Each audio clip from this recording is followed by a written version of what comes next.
he had a stripper behind him, like shaking her butt in a thong, and he was smoking a blunt.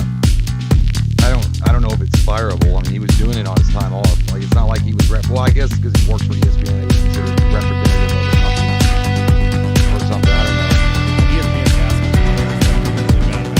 don't know. I don't get it though. I mean, I obviously you wear your mask, but it wouldn't, like, if you're eating fucking jiggly titties in your face, and isn't it the same thing if you're gonna be sitting at a restaurant? Well, I thought the way I saw it was that I don't know. Either way, they would do that. Like, the article made sure it pointed out that he didn't have a mask. so silly. Like, it's stripped or he got stripped with his face. I don't think it's possible to mask it.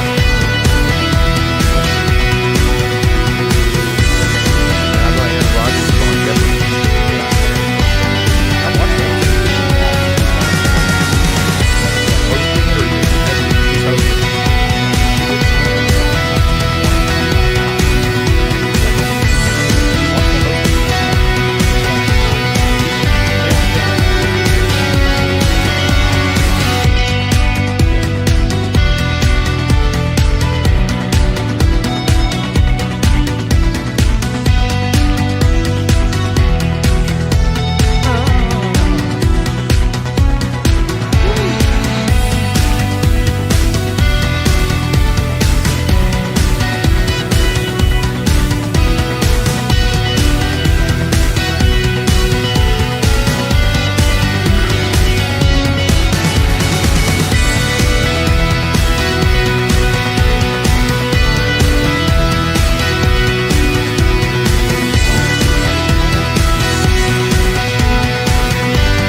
Welcome back to We Watch the Movie. I'm Mike. I'm Jay. And it's Wednesday.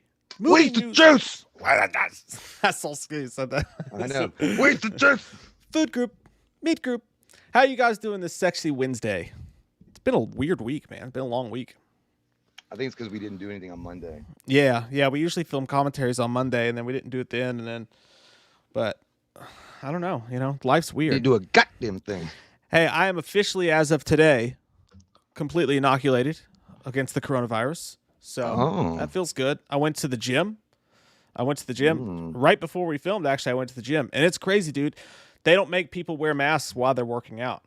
Which, had I gone there this had not been the anniversary of my freedom, I would have not stayed. But since I am, I was like, oh, cool. I don't have to wear a mask while I work out. Yeah. But I do feel weird, though. My arms feel like Jell-O. Yeah. It's what happens sometimes. Yeah. It felt nice, though, dude. It felt freeing. Did you have a lot of pre-workout farts while you were doing it? I didn't take pre-workout. I just drank some iced coffee. I didn't want to go too hardcore into it. I didn't want to dive back into the frenzy. Well, you should have done what Arnie said. You should have taken a beer with you and worked out. Yeah. Everything else is for babies. Milk is for babies. I drink beer. That's what I said when I looked at the guy. I was like, every time it gets a pump, it's like coming. I feel like I'm coming. Yeah, I watched The Wrestler again for the first time in a long time. That fucking movie is so goddamn good. Dude, good. I need to rewatch that. That's a great fucking movie. Dude. Yeah, and then Into the Spider-Verse. Great fucking movie, too. That's my third time watching that one. And then I actually was on this Spider-Man kick, so I started watching... I was going to go back and compare them all. I started watching Spider-Man, then I just skipped to The Amazing Spider-Man because it's been a while since I watched Andrew Garfield. Yeah. And then I went to Tom Holland's. But I mean, it's weird. Like, if you ask, like, who's a better, like, Spider-Man overall, like, I do like Tobey Maguire a lot, but Andrew Garfield was rocking the shit out of that dude. And it was cast really well. The Amazing Spider-Man was cast super better than Spider-Man 1, I think. I actually agree with that, dude. I think I'm nostalgic for Tobey Maguire because I like those first two movies better. But as far as like Peter Parker goes, Andrew Garfield's fucking perfect. He was on it. Yeah. And then they had Emma Stone as Gwen Stacy. Yeah, that was really And then they had Dennis Leary as her dad.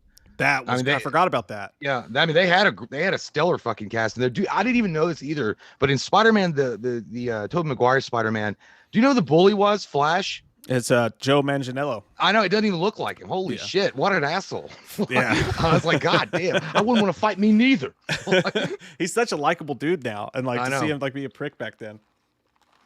God, that's what they used to do to Chris Pratt too. When Chris Pratt first started acting, they casted him as a bully in a bunch of movies. I could see that. Or early on in his career. Yeah, I can see that. He was in like Drill Bit Taylor, I think, or something like that. Well, Joe Montigelli, I can't even say his fucking name right, his last name. Joe in Spider-Man. He looked like he had auditioned for O-Town and then got rejected. He had that whole straight up gel shit, like that Static X, and then he had like the polo like shirt. I don't know. I was like, damn man, that's straight on fucking prep boy from the late 90s. Which is just one more reason why I don't like Mary Jane in that movie. Not only do I not like Kristen Dunst's like face, but like and how shitty she was to Peter Parker during all of those movies, by the way. But also like she was dating, like she's supposed to be this nice lovable girl next door who's just secretly just like the sweetest thing ever, but she's dating a huge twat biscuit. Yeah. You know? Well, yeah, and then she also goes and it's also he's kind of a douchebaggery 5002 in that movie. I mean, he's basically doing it behind Peter's back, but he's like, you know how I felt about her, Pete. I'm like, well, why don't you just take my dick and fucking chop it off on the guillotine, you son of a bitch? Are we still on for pizza later? I mean, that's usually how the conversation goes between best friends, but that's fucked up. But yeah, dude, Kirsten Dunst says that. I always thought she was miscast, and sometimes she was pretty, and sometimes it's like. It was like a Monet, like in Clueless. Yeah. From far away, it looks really good. And then up close, it's just a big old mess. But no, nonetheless, on top of that, yeah, Emma Stone is like heads and tails way above that as far as acting ability. Yeah. And they did it right, too, in The Amazing Spider-Man, because they started off with Gwen Stacy being his first love, which is exactly how the comic book says. The only thing it is lacking. I mean, I do like the bad guy in The Amazing Spider-Man 1, not the Electro and that whole shit in the second one was fucking terrible. But I wish William Dafoe had been fighting against Andrew Garfield's Spider-Man. That would have been a good one. Yeah, I think that the Lizard, was it Reese Ifans, I think was the guy. He's all right, yeah. Was he I think he was the kicker in The Replacements, the one that smoked cigarettes and shit. Yeah. I like that actor a lot, but that bad guy in Amazing Spider-Man did bore the shit out of me. Like, you had to wait till the very end. Kirk Connors, I wasn't a fan of that. Zach Cornett with the first super chat of the night. Thanks, buddy. Miss your face. He says, yes. Hi, how you doing? I missed your face. Gypsy Warrior, thanks, buddy. He says that long Halloween trailer, though. We've not seen it. I haven't watched it. We're going to react to it tonight. The Batman, the Long Halloween animated series trailer. We're going to react to that tonight. We're going to react to the Ghostbusters Afterlife clip with the mini Marshmallow Man. I've seen the pictures, but I haven't seen the show. I did watch it. I thought you might. No, because what had happened is that I saw it, and I swear to God, dude, I just saw Paul Rudd walking around a convenience store and the lighting and all that stuff. I really thought it was like a 7-Up commercial. That was like a tie-in with Ghostbusters. I just thought it was going to be like drink 7-Up and bust ghosts with Ghostbusters or something like that. I didn't know it was a fucking scene from the movie. I didn't know that. And then I didn't watch the only thing I saw about the Long Halloween was that Jensen Ackles or whatever is the voice.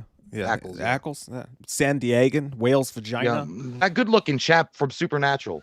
They got DC Animation always does great voice casting. Yeah.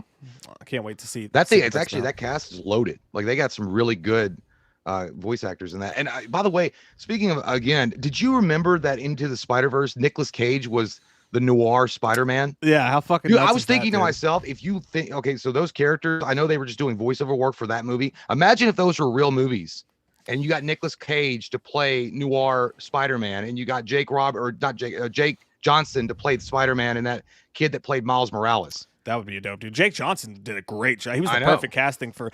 I really want that tattoo, dude. I want like the pajama pants, jogging pants, Peter Parker with like the belly sticking out. I don't know why. I just like I do. He's just relatable. Like you get it. Yeah, I relate to that. That's what I was. It's what it is. It's like, hey man, I've been fucking fighting crime for 20 years. Fuck you if I want to have a pizza and a beer after, whatever.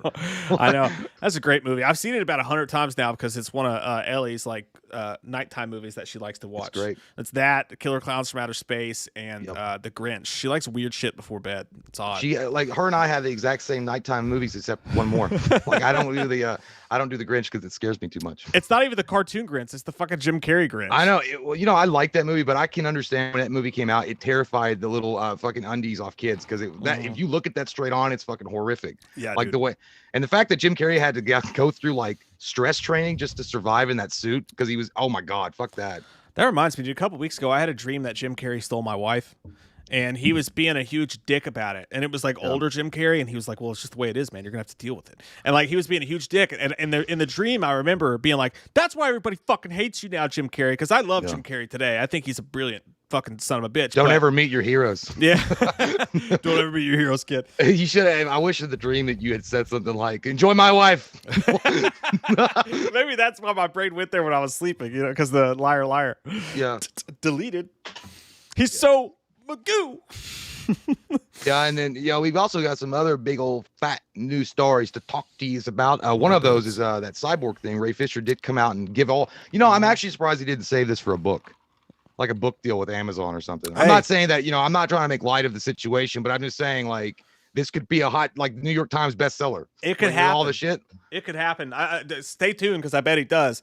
I have mixed feelings about it, by the way. I really do. I do too. I read the entire thing. It was a long ass read, but when I got done reading it, I was like, I don't know. I agree with this. I don't agree with this. Yes, me too. Yeah. I just want to see the Amazon's best-selling book by Ray Fisher called "The Man Behind the Mask: The Real Story of Zack Snyder's Justice League." I don't know, but yeah, it's an interesting read for sure. But I'm telling you, when you read it.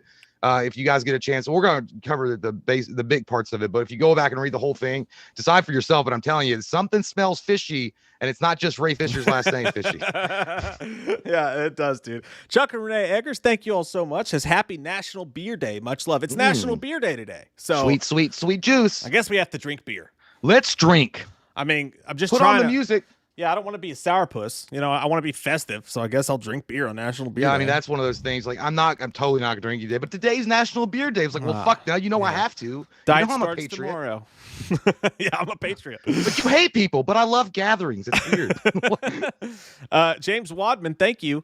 Says, great channel, guys. Funniest duo on YouTube. I love being a Patreon. We love having you as a Patreon, Jamie. Thank you so much. Thanks so much, dude. Really apprate that. And by the way, if you meet me behind the alley, I'll give you your $20 for saying that. Thanks. Appreciate you. More Zack, nice little jostle of the balls. Whatever. Bloop, bloop. I'm low on funds. Zach Cornett, thanks, man. He says, I hope y'all enjoy the gifts. Double feature. I haven't gotten to the post office box to get them yet, and I promise you guys, what had happened was, you see, with the unboxings was this. We got super far behind with them because COVID happened, and we had to film separately for a really long time.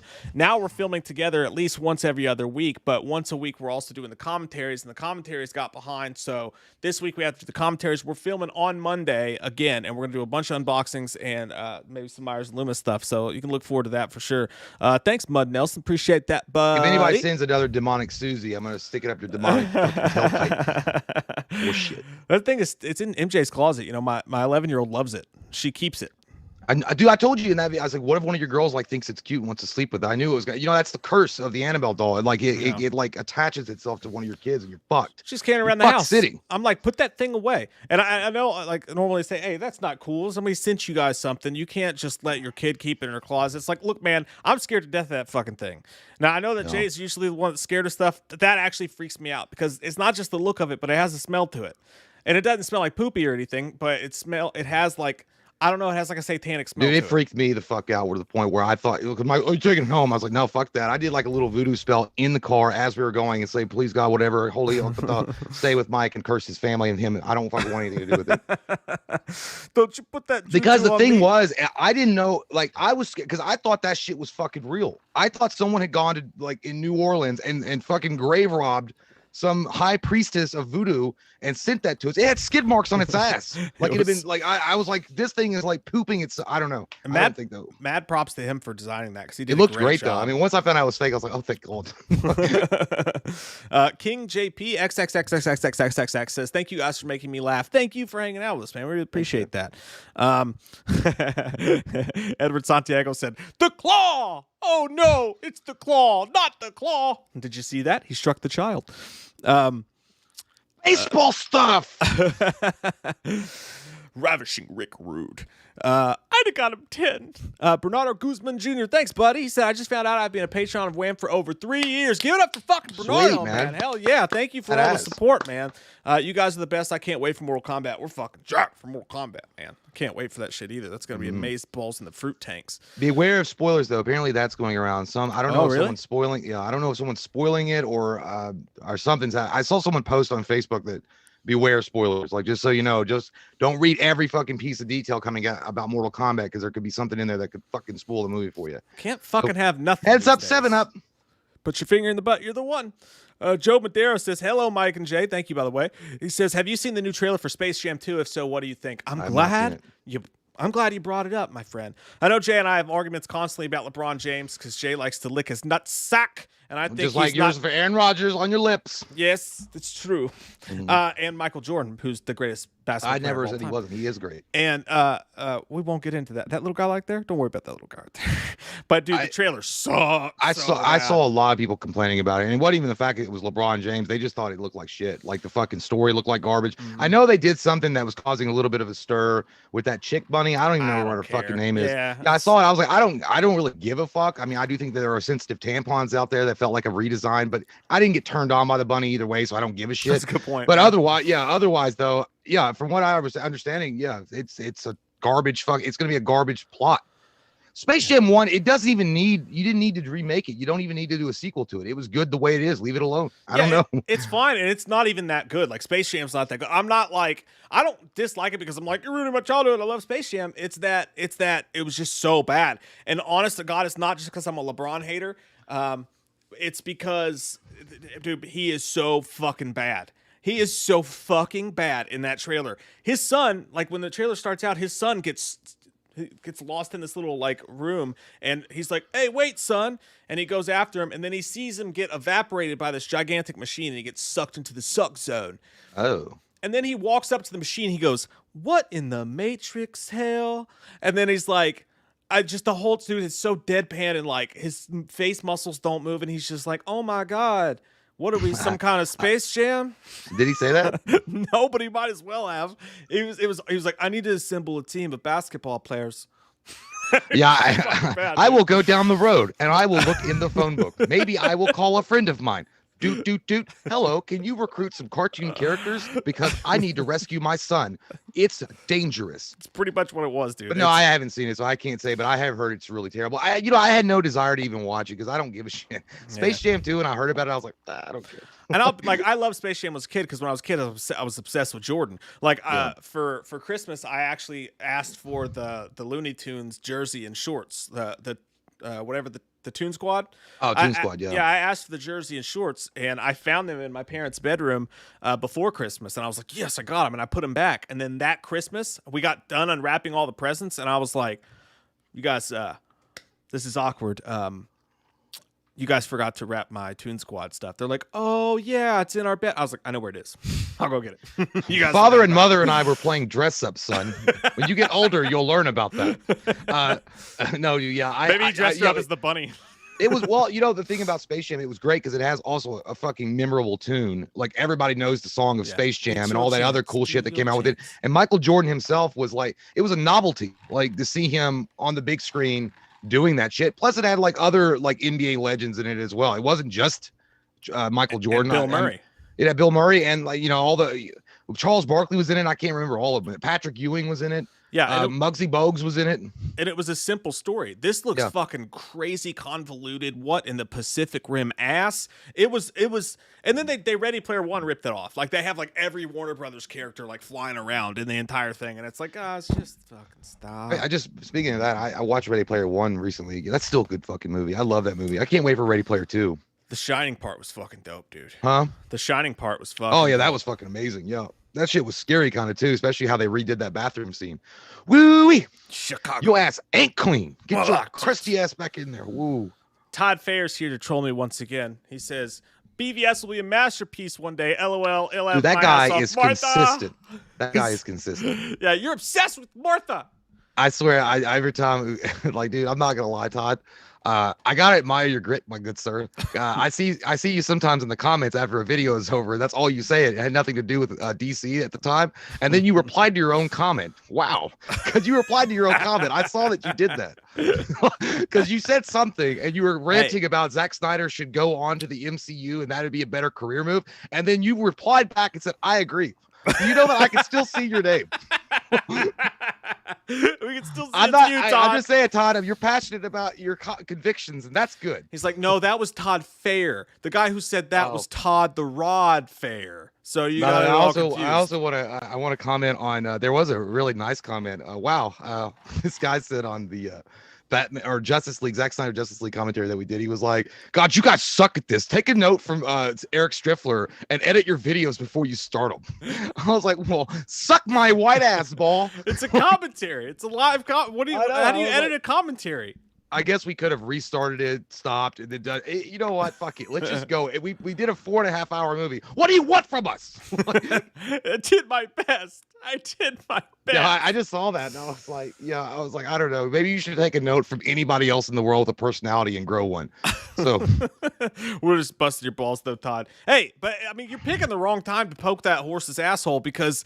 I mean, BVS. If you want to put it on a graph, it's on its way up already. I'm already being proven right about my statement that it will stand the test of time and be looked at differently because since the Snyder Cut was so good and it incorporated so much of BVS is already and from what I see on the internet is already getting more love than it did when it came out. So technically, the stock is up, man. The stock is up, and you just keep selling. I mean, as far dude, I always, BVS was a great movie to me. I never thought there was a problem with it other than a few small things, but the shitting on it was crazy. Yeah. I mean, one day as a misunderstood masterpiece, I don't know, but I mean, I do know that I think it's getting a lot of respect. Like, I think maybe we're going back and realizing after they've seen Zack Snyder's Justice League, it's like, oh, it all makes sense now if you watch it all together. Going back to Man of Steel, all good things, around and around, all good things. So D-Land said, classic Todd. That is who Todd is like. Classic Todd move, out bro. there. Hey, dude, Todd's pissing in the alleyway off the second-story window. Classic Todd. Classic Todd. Crazy man. Todd. He says, love you guys. We love you too, man. Love you, Todd. Korjai, thanks, buddy. He says, love you guys. Almost 10 years or so. Someone is turning 21 tomorrow. Remember all the past shout-outs. Dude, Korjai has been around for ages as well. And he's turning 21. This motherfucker's been hanging out with us since he was way too young to be watching our videos. Yeah, true. You know what I feel like you are, Korjai, to us? To Mike and I, you are like that kid in Iron Man 3. We've helped you along, and now we finally get to see you a fully grown man, and you're going to go to college, and you're going to drink legally and have lots of sex. And I can't wait for you, Korjai. God, that's awesome. Yeah, it's crazy, dude. I really do. Like, I watched Iron Man 3 not long ago, that kid, and then he's at the funeral. Maybe you'll be at the funeral of Wham in 2 weeks. Yeah, it's like, you know what I keep thinking, Korjai?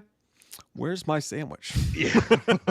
Dude, I swear, also, I feel it makes you feel so old. I'm really proud of you, Korjai, but it's really one of those things. It's like the way Mike and I describe like watching the WCW Monday Nitro and the Monday Night Wars in the late 90s and watching Hulk Hogan and all that stuff. And you see these big, fat, bloated dudes now, and you're like, God damn, they're old. And then you're like, that was your childhood. That's like Korjai with us. Like Wham is like a wrestling federation that he watched when he was younger. It's like, those guys are still around. Holy shit. They have to bring all these old bastards out, these big fat blowbags that are still hanging around. What are your livers made of? Fucking not much left. 92 JAKJ. Thanks, man. He says, thank you guys for keeping me entertained for the past year or so. I like to think I'm no longer a little biscuit girl. Or thanks, milady. Sorry. I'm no longer a little biscuit girl. I've graduated to a cookie woman. That is true. That is true. Cookie woman. That's the You don't want stage. to be a cookie woman. You can be a cookie lady. Cookie woman prevented me from killing Michael. Shut your mouth. Know your place. You know what's so funny? My 5-year-old, she does school, the virtual school thing, and they help her with her speech a little bit. Mm-hmm. And her K's, like they're working on her K's, and they're like, cookie, and like they're like cookie, and the teacher was doing it, and I could hear it, and I was laughing my ass off at the corner because the teacher's going cookie. Yeah. Cookie, and I want to be like, cookie woman. You say, it's like goddamn cookie woman. Just say cookie woman. Dude, that part is like the most. If you rewind that part, it gets funnier each time you rewind it. He was like, it's like a cookie. It's a cookie. It's a cookie woman. And I know it's not supposed to be. It's just so hilarious. Yeah. I don't know. Oh, all right. Well, we're through all the super chats. Thank you all. 219 strong on a Wednesday afternoon. Early evening. Appreciate all of you guys being here. I see Grubby there. I see JT, Tomo, Brandon, all you guys. Thank you all for hanging out with us tonight. Let's get into the news. Jay already hinted on it a little bit. This story is big and fat. It's a big fat one. It's a big fat story. So there's a lot to it. But let's try to take a look at it. This is the Ray Fisher story. And we have there's two stories today about complete asshole producers doing asshole producer things. The second one is funny. I'll give it that. Yeah. But yeah, we talked about it a little bit. Fisher finally spilled more details about what was going on. Now, the way I sum all, you guys can read the article yourselves. It's on the Hollywood Reporter. It's pretty really easy long to find. one. It's very, very long, and there's a lot of stuff in there. The thing I'll say about it is is that it continues the trend that that Josh Whedon was clearly a total fucking tool bag to a lot of people. Yeah. And I think that's been proven, and I think that's been corroborated and proven. There's a story in there about Gal Gadot, where she refused to do. Well, no, that was like a Reddit rumor or whatever, that she refused to do the face falling on her boobies. Well, that actually probably did happen. It just not been. Gal Gadot's already said like she took care of it. Like whatever her problems were, she didn't like out them, but they took care of it. Her and her rep did. So yeah, which and respect for her for taking care of that shit and doing it. But there was a whole lot of stuff behind the scenes where Josh Whedon was clearly an asshole. And I think when this now again, let's circle back. When Ray Fisher first started this, we were like, oh shit, and then it was like, okay, you keep saying little hints, and it was kind of like, dude, what fucking happened? If someone did something to you, say what it fucking was. And then they do their investigation, and they come back and they're like, remedial action was taken, but we're going to keep that in house. We don't feel like there was any racial stuff involved though, and we're moving on with it. And then you find out that, and then Ray Fisher says, I'm never working for Walter Hamada or Warner Brothers again. And then Warner Brothers comes out and says, Cyborg's no longer included in the Flash movie because Ray Fisher says he doesn't want to work with us again. And then Ray Fisher comes out and he says they're blackballing me. And at that point, we were both kind of like, dude, what the fuck's going on? I mean, you said you weren't going to work with them again. I don't really know what they were supposed to do on that aspect of things. Like, what were they supposed to do? And then it was like, you need to come out and say what it was. He's kind of done that. And there's a lot of shit in here that's fucking... I mean, we knew when the movie came out, we were all like, okay, they fucked him. Josh Whedon and Warner Brothers and everybody fucked him over. They cut his story up. They took all of his good stuff out of the movie. They really did fuck him over. He had every right to be pissed, and that remains true. I took it away. I don't look. I mean, I wasn't there. I mean, and the people that were there are the only ones that really know the truth. I mean, I don't know how else to put it, and I don't want to, say something that's completely false and that later on comes out that we look like assholes for. But I will say, based on what I read in the article. And the statements that were given and the reaction by Ray Fisher on a lot of these incidences that occurred, I feel like there might have been some kind of racially motivated mission on set. I don't think so. I really don't. When the internal investigation, and again, I know that sounds like shit, like we hired an internal investigation and this is what they came up with. They found, and there was two, mind you, there was two different internal investigations. It wasn't just one. I mean, on one of them, actually, Ray Fisher hired, but he didn't like the results of either one of those internal investigations. One of them, they said that the recut of Joss Whedon's Justice League was not racially motivated. Now, the woman that said that, I think this is the woman the one that he hired, she was a former Obama administration appointee and things like that. Now, I think that Joss Whedon was a big fucking prick. I do believe all of that, and I do believe that he didn't want to listen to anyone's opinion outside of his own, and I do feel like he was jealous of Zack Snyder's work, and he maybe was in some way or another wanting to, cut down DC's, their ability to compete with Marvel. I don't know. I'm not saying that he was actually working with Disney Marvel, but it's all sorts of shady backdoor dealing in Hollywood. Who the fuck knows? Do I think that he was a racist? I don't know the fucking guy. I think he's a fucking prick and I think he acts like an asshole, but I'm not going to go call somebody a racist without like concrete, hard fucking proof. And the fact that you can't name your witnesses or the witnesses won't come forward in a lot of instances, and these are your words saying this, it's hearsay at that point. I mean, I could go out on the fucking street and say that guy's a racist, but if I don't have a fucking proof except for my word, I just feel like you can't really go around slinging accusations without the actual proof and the numbers to back it up. And again, though, Ray Fisher was treated poorly. It proves that with Zack Snyder's Justice League. It was a great film. Cyborg was the heart of it. But there was things like the thing that I walked away from it, and I really did, was like, there were sometimes I just rolled my eyes. Because every time they did anything, it was never good enough for anything. Like, it was always like, oh, it's a white guy, and they're leading the investigation, and it's that. I'm like, I mean, you can't say that, man. I mean, I don't know. I mean, you want 27 fucking, who do you want? What do you want them to do? Like, I don't know what you want. And yeah, I understand that there's like some inside conspiracy theories going on, but I don't know, man. Like nothing's good enough. Like it's never going to be good enough for you then. And that's part of it is like, and again, like preface this, I don't know how many times to say this, but I never feel like I'm saying it enough. I want to preface this with the fact that we do think Ray Fisher got fucked over. 100%. I think he got fucked over because he was an actor, a fresh face. He was in a big role, and they felt like they could steamroll him and do whatever they want to with him. And then he spoke up a lot, and Joss Whedon didn't like that, so he purposefully buried him because Joss Whedon has been proved to be a guy who, if he has an axe to grind, he will ruin his own fucking movie just to bury somebody. He seems like a petty little bitch in that regard. That being said, I agree with you, dude. When you read this and you try your best to read the entire story and what he's saying with a neutral lens, a lot of it did seem like that. He was like, he almost, like, sometimes you get exactly where he's fucking coming from. Like, oh no, you were right about Cyborg the character. What you were saying was right. But just because they disagree with you, it doesn't make them racist. It doesn't mean it was a race thing. And it kept going back to that. He started to sound like a conspiracy theorist. I mean, he started to sound like Mel Gibson in Conspiracy Theory. I'm losing my mind.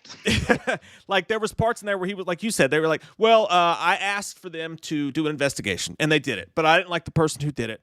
And I was like, okay. So they gave him another person. He's like, yeah, but when that person introduced themselves to me, they made it a point to tell me that they were on the Obama administration. And I thought, oh, so you're saying that because I'm black? So, I'm not.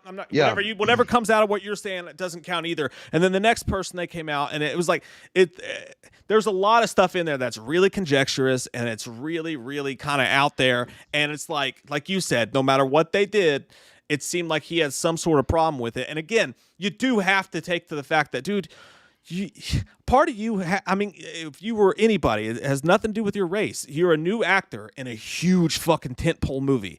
Like, and Hollywood is Hollywood, and it's full of assholes and backdoor dealings and corporate bullshit. Everybody, look at what they've done to Zack Snyder. I mean, look at what they fucking done to him.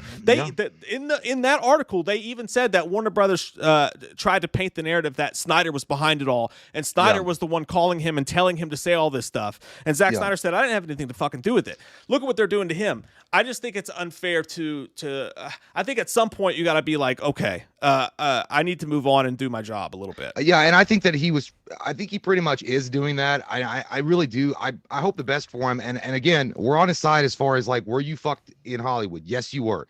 Did they take away a significant role from you because of, asshole decisions in the corporate level? Absolutely. And do I think for that reason you should be angry? 100%. And were you mistreated on set as far as like, was Joss Whedon a fucking complete dickhead to you and the other cast members? I think so. I mean, I think that actually probably did happen based on the other testimonies that have come out about Joss Whedon. But the thing is, and again, I am not one of those guys that are going to side with a corporation. I don't normally would do, like, because, I know Warner Media and Warner, they're a gigantic global multi-billion-dollar fucking corporation that has, they stretch everywhere. These are fucking, they're everywhere, just like Disney. But in this case, I will agree with one of the statements they did release, and it said, based on some of the responses that Ray Fisher was tweeting out, whenever he was dissatisfied with whatever internal investigation was going on or whatever, if you read the article, they said basically in the statement that it seemed like he was holding a grudge. Like he would shift his anger towards another person and then hold a grudge against them. And he actually admits in the article, he said Walter Hamada came up to him and said, Joss Whedon's an asshole. Yeah. And he's like, he said what he's basically saying, and I get it from a point of view. Okay, like Obi-Wan Kenobi, from a certain point of view. Walter Hamada just wanted to keep the peace because he had just come into the office, okay? He said, look, I know Joss Whedon's a fucking asshole, but you got to go along to get along. This is Hollywood. This is how the big fucking machine runs. You get one kink in the fucking circuit, it's going to fuck up everything, and everybody's job's at risk, yada, yada, yada. And I know, but he was agreeing with him. He was, he was an ear to listen to. He's like, he's a fucking prick. Yeah. But, then...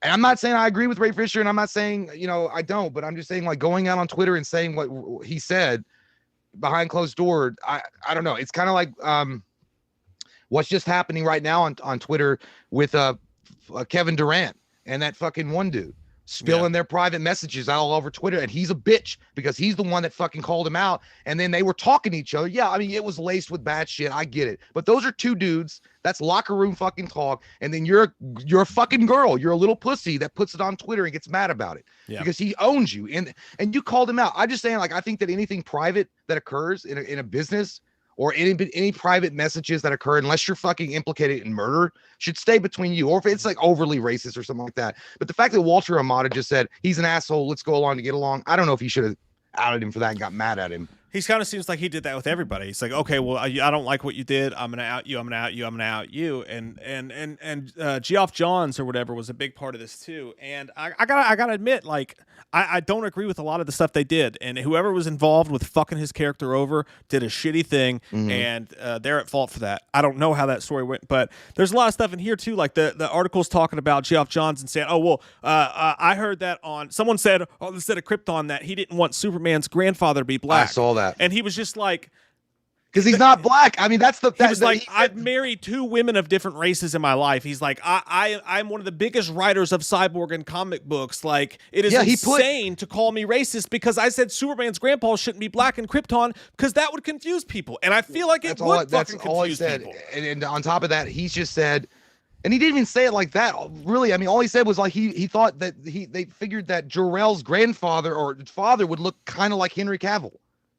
There'd be a connective tissue with the Man of Steel movies. It's a slippery slope when you're going to go, just because someone says, I don't think that character's right for that. Like, oh, see? Okay, we're going to put this in a file. And then later on, when you do something I don't like, I'm going to come out and I'm going to say you're racist. I think people got to pump the brakes with that shit a little bit. Yeah, you got to stop a little bit and think about it. Like, think it logically and think it over. Like, not everything is racially motivated. Not everything is a hate crime in the making. I mean, it really isn't. I mean, sometimes people are just doing what they think fans want to see, and it has nothing to do whether they're not motivated by any kind of racial, like they don't like you because you're a different color. It's not anything to do with that. And actually the article is really, he really did, Geoff Johns. And I mean, I don't really even care of shit one way or the other about Geoff Johns, but he fought for Cyborg to be in the Justice League when they rewrote that. He wanted to, and he knew everything about Cyborg. He fleshed the characters out in the books. Yeah. Now, do I think that the Booyah thing, which I think, was it a stupid line? Yeah, that's why Zack Snyder cut it out of the film. I don't think Booyah should have been in it. But do I think that was because it was supposed to be a racist thing? No, I think the Booyah thing was in the Teen Titans cartoon show. It was a catchphrase. Yeah. But, I understand Ray Fisher thinking like, oh, well, he was the only black guy on set and he had a catchphrase. I don't think it was like that, though. I think like the character has a catchphrase. It says Booyah. If you don't want to do it, don't do it. That's an example of what we're talking about. Why would your mind even go there? Like, they want you to say Booyah because they want it to sound like Marvel and they want it to be fun and kids movie. And he's like, oh, they want me to say Booyah because I'm black. I'm like, that doesn't make any sense, dude. Like, you're reaching too far. They're obviously fucking you over to your face, and you have evidence they're fucking you over to your face, but you want to take this side street and make it all about this other stuff. And I just feel like you kind of, I'll be honest, it seems like you're just really dramatic and like you're looking for stuff. I don't think it's as big as you're making it. Look at what happened with Gal Gadot. She took care that apparently what happened to her was extremely sexist and fucked up, and they even threatened to fuck with her career in her next movie. And she went and she handled it and she got it done. Now there is something to be said with that. Oh, she could do that because she's Gal Gadot. What chance did Ray Fisher have? They were going to fuck him over. And I admire anybody for standing up against the giant system, and they did fuck over Ray Fisher. All I'm trying to say is that it seems like a lot of the stuff that he's saying is he's hurting his own cause because it seems conspiracy and there's no proof behind it. And you're also throwing a lot of people under the bus that you don't know at all that they felt that way. And you could be hurting people's careers who genuinely were trying to do the right thing at the time. Right. And again, I respect Ray Fisher. I'm glad that Ray Fisher got his moment to shine in the spotlight with Zack Snyder's Justice League because he did a fucking damn good job. He is Cyborg. He did a great job. He's a great actor. But yeah, you're right. When you read the article overall, and again, I'm in Ray Fisher's corner in a lot of the ways. Mike and I both have been fighting for Ray Fisher in a lot of ways, but the way it comes off as a bit whiny. I mean, to be honest, like sometimes it's just like, all right, well, that's the best you're going to be able to do.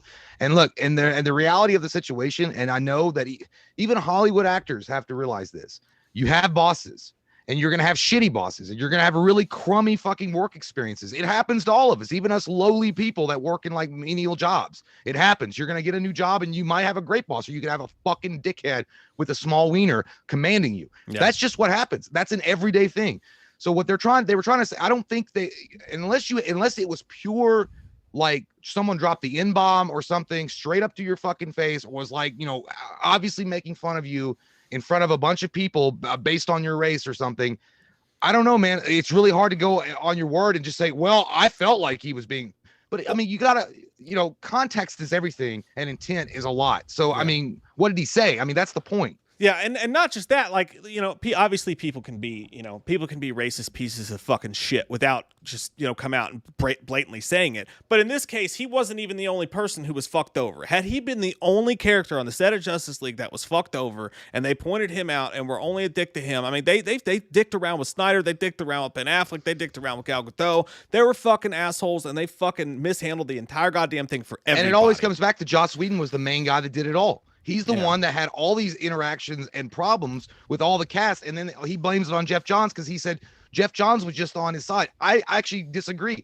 I read that article, and I feel like what was really happening was Jeff Johns. Should have Jeff Johns gone to a higher up? Maybe, I don't know. But he was just trying to keep the fucking peace. He's like, I want this fucking movie to be made. He's like, it's a $300 million movie, man. We got to make this movie happen. And there's a lot of people that have been working really hard. Maybe it's not up to you. It's not your cup of tea, but can we all just get along until this fucking movie is over? Like, I mean, I think that's what he was trying to do. And I'll leave it with this. The last thing I'll say about it is this. Well, two things. One, if any of that shit was racially motivated, then fuck the pieces of shit who did that, because they're garbage and they should never fucking work again. If that comes out as fact and that happens, number one, and I know that we both feel that way.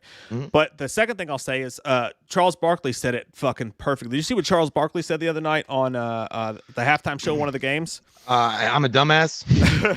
They said something, and I don't remember. I think it was in regards to the voting stuff in Georgia or whatever. And he was like, look, and I don't know that. I'm just paraphrasing. I only saw the clip.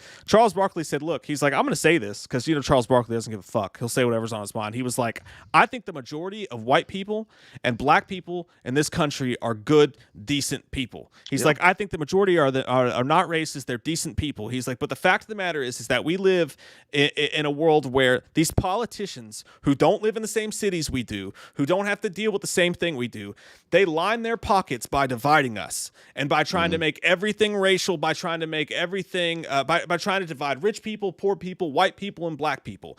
Their jobs are literally to divide us so that they can get their votes, get their money, and line their pockets with it. But the majority of the actual people they're doing this to are actually decent human beings. And I actually agree with that. I live in two camps on this, where it's like, if you are racist and you actually dislike somebody and try to fuck over somebody simply because of the color of their skin, you're a piece of fucking garbage. You're a piece of absolute garbage.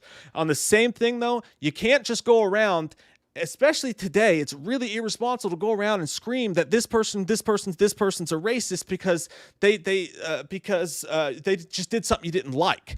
It's not fair to label somebody that way if they didn't actually have those motivations. Well, goddamn, you never would have thought Charles Barkley with his stupid face would have actually some good philosophical common sense, because that's really, all that literally what he said. I mean, and it's people think that shit's profound. That's common fucking sense. Like, that's what this world has forgotten. Common fucking sense. You cannot go around just because someone disagrees with you and yell the most heinous shit at them, like racist, homophobe, transphobe, whatever the fuck phobe you want to throw on top of it, just because they said you're an asshole. Okay, you can be a fucking asshole and it has nothing to do with your race, gender, whatever the fuck you want. I don't give a shit. You could be an asshole. It's just like Die Hard with the Vengeance when they were fighting about race, and Samuel actually says, you were gonna call me the N-word, weren't you? He's like, no, I was. He's like, yeah, you were. You want to call me the N-word? He's like, I was gonna call you asshole, fucking asshole. That's what it is, man, because there are assholes in this life. But yeah, man, and look, let's just fucking, like, I just wish everybody would take a fucking chill pill on that shit, dude, because it's like, god damn, man, there's a lot more important things going on, and I swear to God, we all are gonna get along and we're gonna be okay as long as we just settle the fuck down. And you know, the media, it goes back to the media, dude. If it bleeds, it leads. And if you're fucking that moronic to be led by everything you see on CNN, MSNBC, Fox News, whatever the fuck you watch, I've got to get your head out of the gutter, because they literally feed you bad shit and show you the worst possible face of humanity to get you to click. That's what they do.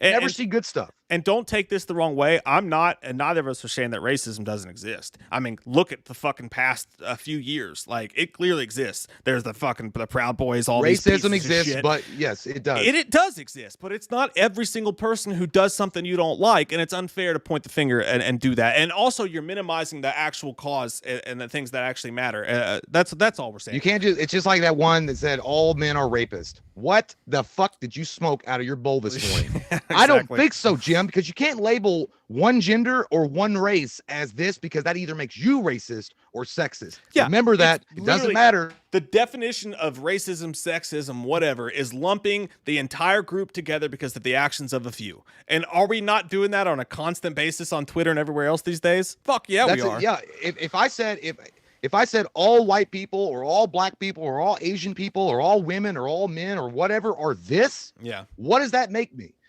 And you hear people do it constantly, and no one, I think it'd be better for just all of us to stop and realize that you bleed the same fucking blood, you die the same fucking way, you have the tragedies and the happiness in your life. That's all you got to remember. We're fucking humans. Now, God, I don't care what fucking color are you. I want to know how big your dick is. I was gonna say, I want to know, are you happy with your haircut? That's all I want to know. All right. Sorry to go into serious town for a second, but coming off of critiquing the article the way that we did, I felt like it had to be said. Yeah, it was in depth as shit. It's just there's just too much conspiracy in it for me. It did kind of feel like an excerpt from a book. Yeah, it did. Like, it really did feel like an excerpt from a book. It's the Hollywood Reporters where that comes from. Let's do some super chats real quick. We'll take a quick break after that. Take turns taking a break at least. Gypsy Warrior says Slender Man hits on Cookie Woman. Oh, all right, Eddie Murphy. Eddie Murphy, because he plays different non-characters in the. Oh yeah. So we hear you as a cookie woman. That's nice. They sell cookies at Subway sandwich shop. You taste just as sweet. We don't know. Me like to find out though. And me want to ask one more question to you. Did it hurt when you fell from the chocolate chip factory, cookie woman? I don't know. I think Slender Man really knows how to go on a date. Yeah, he probably Slender Man probably has no actual. Yeah, he's. I think he would be the very definition of androgynous. Like he wouldn't know what any of that shit is. I like his shoes. Fantastic, thanks, Betty. He says, "What's up, you two, with your whammed up faces? I haven't missed the Ghostbusters Afterlife talk yet, have I? No, sir, you have not. I love me some Ghostbusters. We know you love you some Ghostbusters, and I love the way your butt smells. Wait, what?" Happy fucking birthday, by the way. Happy birthday to you. Son of a bitch. Sutter Gillette, the best a man can get. Gillette. Says, I haven't seen him in a minute. I know. What the fuck's wrong with your Seth Rogen face? He says, hey, what's up, guys? I hope y'all are doing okay. Sorry I haven't been active in the lives. I've been super busy with work this spring break season. Hey, you get your fucking money, Sutter. You get it. Spring for some reason I was like, I've been really busy in spring bake season. He's been smoking a lot of weed. He's a shots girl. Feeds him the shot. Hey, have you ever done one of those, by the way? Have you ever been at an establishment where the girls come around with the tube shots in between their boobies and they make you drink it out of their boobies? Maybe, or it could have been a dude. I mean, he had big old movies. I'm just saying, like, it's happened. Like, I've been to several places. I don't remember where they were. No, I remember flesh, and it was pressed against a shot glass, but I don't remember if it had a wiener or if a GG. One of them could have been a dude. Dripped it down herself, and you had to like lick it all. And I'm pretty sure that was not standard operating. No, I know I didn't do that. I know I never did a body shot. It was weird. Yeah, I hated it personally. Edward Santiago says, I'm not a racist. I'm a bigot. There's a difference. Don't be annoyed by the color. Be annoyed by the stupidity. You can't fix that. Well, I don't think you want to be a bigot either. You can be a bigot against stupidity. I mean, I guess that's one way of putting it, but I wouldn't be a bigot either. You don't want to be labeled as a bigot. I don't think you got to explain. It's like, I'm a bigot, but only against stupidity. They're like, nah, I don't know if that's going to work on your IMDb profile page. I don't think that would means what you think it means. Because he'd be like self-proclaimed bigot. But only of stupidity, idiots. You want to take turns taking a breaky poo real quick before we get into the other news? Yeah. Like that took a lot out of me. All right, I'll go first. Bye. Brush your teeth. Oh. Oh, I blacked out for a second. All right, I'll be right back. All right. Yeah.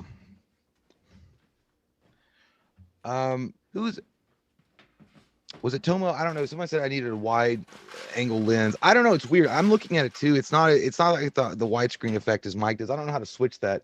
It's some kind of setting on the camera, but I don't want to fuck with that and like demons come out of it like we're in Ghostbusters and they just start shooting out the top of it because it's a really sensitive camera and I don't want to like hurt its feelings. So anyway, Hope you guys are doing good. By the way, I know that last conversation got a little hot. Like I felt like we were substitute teachers coming in to like, I don't know, algebra, and then one person was like kind of like snickering in the back, and then we just lost our shit. I'm like, do you know what it's like out there in the real world, you little shits? When you get out there, no one gives a fuck about you. You know how mommy and daddy say that there's a big world out there full of fucking imagination for you to explore. Well, that's a fucking lie. Your mom hates your dad, and your dad's seeing his fucking coworker at the goddamn office right now. Okay? I don't know. Like, that was a whole character. But you remember how awkward that was when you were a kid and you'd have a sub come in, and then there would always be that joker in your class that just ran their mouth, or they would always like, crack jokes like they were the joker, they were the class clown, and that sub would lose their fucking shit and it would just get really, really weird. I do. Hey, Action. Robbie Cozell says psycho commentary. Didn't we do that one? Maybe we didn't. I don't know. I thought we did. Shit, man. I don't know. I'll have to look that up. I'm assuming you mean the OG, the original, the Alfred Hitchcock Psycho, not the Vince Vaughn remake, because it's literally the same movie except in color. Kirby once said, Shay, give us a reality check. I mean, that was pretty much the reality check that I got when I was a kid. I remember that shit too. Like, oh my God, a sub that would come in. Like, I remember this one that just got, like, she went through the fucking roof. Like, she had like taken like G Fuel, cocaine, and heroin all up the butt at once. And there was one thing that set her off, and she went into a steroid induced goddamn Lou Ferrigno bash to the wall Hulk Hogan kind of rant. I mean, she was throwing it all out. Like, I don't even remember we had a lesson that day. She was throwing the lesson planner around. She was slapping the fucking chalkboard. She was like, do you know what I have to do? Do you know how much struggle that I've had to go through in my life just to get here? And then I was thinking, like, to be a sub teacher, though, God damn, you need to struggle a little bit more, lady. That's the goal. I mean, good for you. You want to be a teacher, but like the struggle of your whole life was a lead up to you being a sub teacher. I mean, I'm going to call bullshit on that, miss. But anyway, yeah, I do remember that. She went, holy shit. I feel like I was in a Jerry Springer episode. Like, I was in the audience and she was just like only going after the people in the front row. And I kind of liked it. But anyway, Blu-ray Addict says, hey Jay, binge watch any shows currently? Binge watch. No, I've started watching The Falcon and the Winter Soldier. I just caught up on that. It's all right. It's not like my favorite. I liked WandaVision a lot more. Hopefully the season as it progresses, it gets better. John Walker, the thing, I was telling Mike about this before the stream started. And I get John Walker is going to become U.S. agent. That's not, I mean, it might be a spoiler for those of you that aren't like a small wiener geek like me. Hey guys, that read Marvel comic books, did. He becomes U.S. agent later on after the shield's taken from him. But the thing about John Walker, and the guy playing him, I know John Walker's supposed to be an unlikable kind of guy. I get that 100%. And that's how they're building him up to be. But I just feel like the actor's wrong for the part. I don't like it. Like, I don't know. I just can't put my pinky on it. I don't know why. I don't like him. I just don't. Everything else is good. Baron Zemo, I'm glad they actually gave him some more personality and fleshed out his character a little bit more in the third episode. Like, that was good. I do like Baron Zemo. I think Baron Zemo is a really good villain, and I'm glad that he got a little bit more screen time and fleshed out a little bit more. Tom Una Green says, Jay, Fruity Pebbles or Cocoa Pebbles? I say fruity. I'm blowed. I like Fruity Pebbles. I'm not going to lie. I even like Fruity Pebbles. I'll get the knockoff brand at Save-A-Lot called Fruity Diamonds. Some of you that don't know, Save-A-Lot, I don't know, Save-A-Lot everywhere. Maybe it's not. Save-A-Lot is a grocery store that they kind of sell knockoff generic brands. If you can't afford like Pop-Tarts, you get Tart Pots or Tart Pops. Or whatever. I'm not kidding. It's not actually, those knockoff generic ones suck ass, but those, they have like, so the cereal, it's called Fruity Diamonds, and it's actually good. I kind of enjoyed it, but that's where I got my mom one time, that Cream Betweens. She got Oreos from Save-A-Lot, and it was called Cream Betweens, and it was Oreos, but it was called, I was like, holy shit. Anyway, Scott Landon says, Mike taking a dump. I mean, yes. He's taking a shit. He's got hot diarrhea, hot caca, and it's dripping down his leg. He had to run away for a second. Okay, let the man have his peace. Robbie Cozell says, it does seem odd to have sub-teachers angry. I know, man, and that's what I was saying. And it's not like, I was always respectful to my teachers, like every single time. But sub-teachers coming in there and acting like fucking Billy Jack for no fucking reason except someone dropped their pencil and they're like, I said no talking. Like, what? Like, we were talking about sub teachers getting fucking mad for no reason, and it's weird. It's weird when they get angry like that, like when they just get pissed off and they just like throw down. Like, I don't know, like, you know who hit it the best? Keenan and Kel, when they did that skit when the guy that was pronouncing the names wrong, and he was talking about how he's from the inner city and he knew how to fucking deal with troublemakers. You'd get a lot of subs like that. Like, some of them come in like, I mean business. I'm going to do things this way, or it's the highway. I made a joke. The lesson plan is the way that we're going to go. And then he would call on the geekiest looking, fattest nerd they could find, usually me. I'm like, what page are we on today? I'm like, chapter 56, sir. Chapter 50. And he'd be like, that's what I thought. Sure, the page is chapter 56. Then somebody in the back would always be like, tell your wife to turn to chapter 56. And then who the fuck said that? You're right, dude. Some subs come in there and they're like, you're not fucking with me. I'm the sub you don't fuck with. You know what I mean? And those I always got sensitive. What we used to do, now this is really fucked up. I'm going to say this and I'm going to be judged for it. But one thing me and this kid, you remember Dominique? Yeah, I remember Dominique. Man, me and that kid got in some fucking trouble. We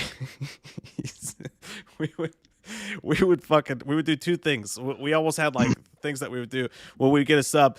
Either I would act like I was extremely slow. Now again, I was a child. Okay, this is middle school. This happened yesterday. And we would try to get the other kids, like we would get the whole class in on it so that they couldn't tell. And I would just sit there and act a fool. I would like bang my desk and like throw up and like say dumb shit and I would be like, like make dumb faces and shit like that. and when the teacher would get on to me, I'm not laughing at that. I know. I shouldn't even brought it up. But like when I would do that, the other kids, when the teacher would get on to me, the other kids would be like, hey, don't do that to him. All right, he's whatever, and eventually they'd figure it out. I get sent to the principal's office, or we would fake a race fight. Like me and him would we would get sent into the hallway, because that's the first step they do. They sent you. So me and him would both get sent in the hallway, and then we'd bang on the lockers. And when the sub came out, we would act like we were fighting and like wrestling. And then we would each say that the other person said something really racist to the other one. and then did you just do that to get out of class? Yeah, and then that's smart. I wish I had a friend like that. It's really fucked up now that I'm thinking about it. I forgot about all those memories, but yeah, I don't think I ever. No, actually, I was a brown noser, dude. Like I fucking did my homework. Even though I was a C student. Even though I got A's in English and history. I loved those two subjects. But yeah, dude, I never gotten. No, I did the one time I skipped school and I got sent to ISAP and I had to be up there with Cody, my brother. He tried to get me in fucking trouble all the goddamn time, dude. Because he'd come in there. I was in ISAP all the fucking time, dude. Because Cody was in alternative school. Because he's a bad kid. He was bad. And I was up there in alternative school. And this one day, dude, I was up there and they put you in those little fucking cardboard cubicles. Yeah. And they would just like do your homework or use the coloring books. I got real good coloring Donald Duck. I mean, I'm telling you right now. And I was up there and I was coloring Donald Duck and I heard Cody and the alternative kids had to walk in like a straight line, like they were in prison. They'd have the teacher, like when you were in elementary school, they'd have the teacher in front of them and they had to walk in a straight line behind them. And Cody was in the last, he was like, Jay, I go, I'll be there in a minute, hold on. And he wanted to go get in trouble on purpose, and he called the teacher fat in the class. And she was like, he raised his hand and she's like, yes, Cody. He's like, I just want to know when you're gonna lose weight. And then she's like, excuse me, what did you say? He's like, I just think you're fat and you're gonna die. And he got sit in there, and then he was in there making faces and shit because he just wanted to come in there and be like, Jay, look at this. Yeah, dude, like our shenanigans, it's like Super Troopers, like our shenanigans are cheeky and fun. Cody, like he would get in real fucking trouble. Like I think he lasted like a couple weeks, and then he actually got sent to the alternative school. Like he had to go through the alternative school to fucking. Dude, Cody was up there with some fucking real goddamn criminals, dude. Cody was up there with that fucking those gays. Like he was up there with arsonists, dude. Like one kid tried to burn the fucking school down. Like Cody was literally in the Suicide Squad. Like he was already in that shit. And Cody was like the climber. Like he wasn't like a bad kid, but he wasn't really good. But he was in there with some hardcore motherfuckers. Like this one kid was like, yeah, I was gonna kill that motherfucker, but the gun jammed. I'm like, what? Anyway, I want to take me a break. Now I'll be back. Okay. All right. I missed a super chat there, Sir COD Gamer. I'm sure that means something. Call of Duty COD gamer. You're a fish gamer? You game fish? Give me back that fillet fish. Give me that fish. Oh, give me back that fillet fish. Give me that fish. Oh, That's the old McDonald's filet fish commercial. Anyway, he says, "Hey boys, I recently learned that I'm gonna be a dad. Hey, congratulations, man. That's fucking awesome." He said, "Any tips for a newcomer? Also, Jay, can you shout out my cat Arlo in the Loomis voice?" I'll have to remember that for when Jay comes back. But as far as being a dad, dude, I'll tell you this, man. The best advice that I can give about to be father is this: when they're a baby, when they're tiny, they're gonna be just connected to the mom like crazy. So you just gotta support her. You know what I mean? Do what you gotta do. Get up in the middle of the night. Do all that stuff. And then when they get a little bit older, the best advice I can give any parent really is to find the stuff that you really like to do that your kid really likes to do. Like, I think there's some people that they don't know how to hang out with their kids necessarily in a certain way, or it feels like a chore to them to do that. For me, that's never been a problem because I always try to, maybe it's just because I'm a child, but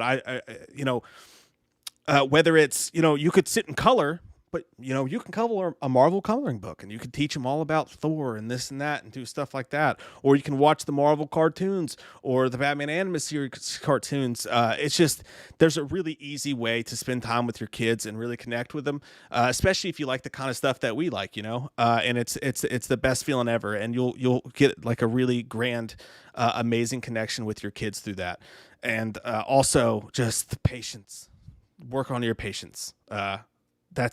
That's the best advice I can give off the top of my head. I don't know if that's helpful or not to you, but those first couple years as a dad, sometimes I think you can feel almost left out in a sense because the mom is so important for those few years. But I think the best thing you can do is basically whatever she asks you to, whatever she asks you to for those few years. Absolutely. But congratulations, dude. That's fucking awesome, man. I'm happy to hear that.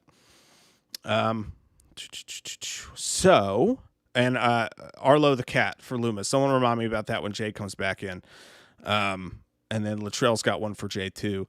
Todd says, if the Snyderverse is truly over, will you guys continue to watch DC movies? Yeah, I just think that they're not as interesting otherwise. Like, I liked Shazam. Shazam was fun, but it was also a little formulaic. Like, I don't think there's anything wrong with it. I love the Zachary Levi, the main guy. I thought he's fucking awesome. But at the same time, I haven't gone back to rewatch that movie since I saw it in theaters. I just don't feel the need to. I thought all the best comedy kind of was in the trailer on that one. Aquaman, not a fan of. Way too. I mean, he's coming out of the beach and fucking pit bulls playing. Like, what? It's just not my thing. I do like Wonder Woman. Wonder Woman 1984. I thought was fun. I'll still watch them. There's a billion people working on those movies that have nothing to do with the shady stuff going on at Warner Brothers. So it sucks to not support them because of whatever. But I root for them. Fucking Joker was amazing. And then, I root for them. I hope they're awesome. And I hope they get their fucking shit together, restoring the Snyderverse or not. I really do. But so far, so good. Like, why haven't they released the numbers for the Snyder Cut? Why haven't they released the numbers? They're talking about Godzilla vs. Kong. They're afraid to release the numbers for the Snyder Cut because they know it did fucking awesome. And they know when they release that it did awesome, it's going to be more people wanting them to do more of it. It's a fucking pussy-ass move, Warner Brothers. Yeah! Hey, that was quick. Hey, honey bear. Oh? Hey, sweetness. Oh. Hey, come, my lady. Come, my lady. You my butterfly. Sugar, baby. Hey, can you give a shout out to Arlo the cat from Loomis for Sir Cod Gamer? Arlo the cat. What the fuck is that? It rhymes, you see. You smell like pee-pee. Go and do yourself a favor. Play some more video games, hater. And then later on, I don't know. Have a good one. Fuck it. I don't know. Cat, that's not even your real name, you CIA bullshit agent. Latrell316 says, more than WandaVision, did you like the action, Jay? I guess that was something you were talking about before. Yeah, we were talking about the Winter Soldier, the Falcon and the Winter Soldier. Yeah, I mean, no, the Falcon and the Winter Soldier has some good action moments in it, yeah, for sure. I mean, WandaVision is a slow burn with a lot of like thriller elements in it. But I don't know. Like, it's not that I don't like. I mean, again, we're only 3 episodes in. I feel like there's something missing. There's some kind of spiciness that needs to be added on to that sausage, and it's just not there yet. Sausage. They might throw in a German sausage. Who knows? And we'll see what happens. Gary Catlett says, "Tell Jay I just saw that doll walk past your camera." You didn't do a goddamn thing. You're a fucking liar. To my hooves. He did not. Well, you know, it's going to be incinerated if I see it. Straight up dead. Sutter says, I never had a dad, and Mike, you're the kind of dad I aspire to be. You're amazing with your kids, and thanks for the advice. Hey, man, that's really sweet. That's a really sweet thing to say. We were talking about advice for new dads, and I probably did a shitty job of giving advice, but I gave my best. But that's really sweet, Sutter. I appreciate that, man. Rich says, Loomis smoke crack. The only crack I see is when you bend over to fix your fucking refrigerator. Shut up. Todd said, what did you guys think about the Jared Leto and the Snyder cut? It was embarrassing, the worst Joker ever. I feel like you're just a hater of all things Zack Snyder. Todd, it was classic Todd. It's so Todd, classic Todd move, bro. I don't know about that, man. I thought he did really good. I think that he redeemed himself. You totally redeemed yourself in that piece of cow shit that he gave us in Suicide Squad. Hey, Christopher Nelson's here, everybody. Hey, Christopher Academy Nelson. Award-winning Christopher Nelson. He said, just got off work, and this is how I relax. Hey, what were you doing, Chris? Were you building a face that was blown into smithereens with a fucking hook sticking out of it? Chris, have you ever thought about like building your own or like designing your own Three Ninjas mask? Ooh, those are because if I had your talent, dude, I would totally do Rocky, Tum Tum, and Colt. From Three Ninjas. Yeah. That looks, and add like a little flair to them. Woo wee. Man, that would be cool. Can we have those? Can you send those to us? Or man, do a Power Rangers helmet. God. You gotta get Chris Nelson on the new Power Rangers movie, man. He fucked that shit up. It looked good as fuck. I would love to see Chris Nelson do a fucking Power Rangers movie, dude. Even Ivan Ooze. He'd make that dude look rad as hell. I love you, Chris.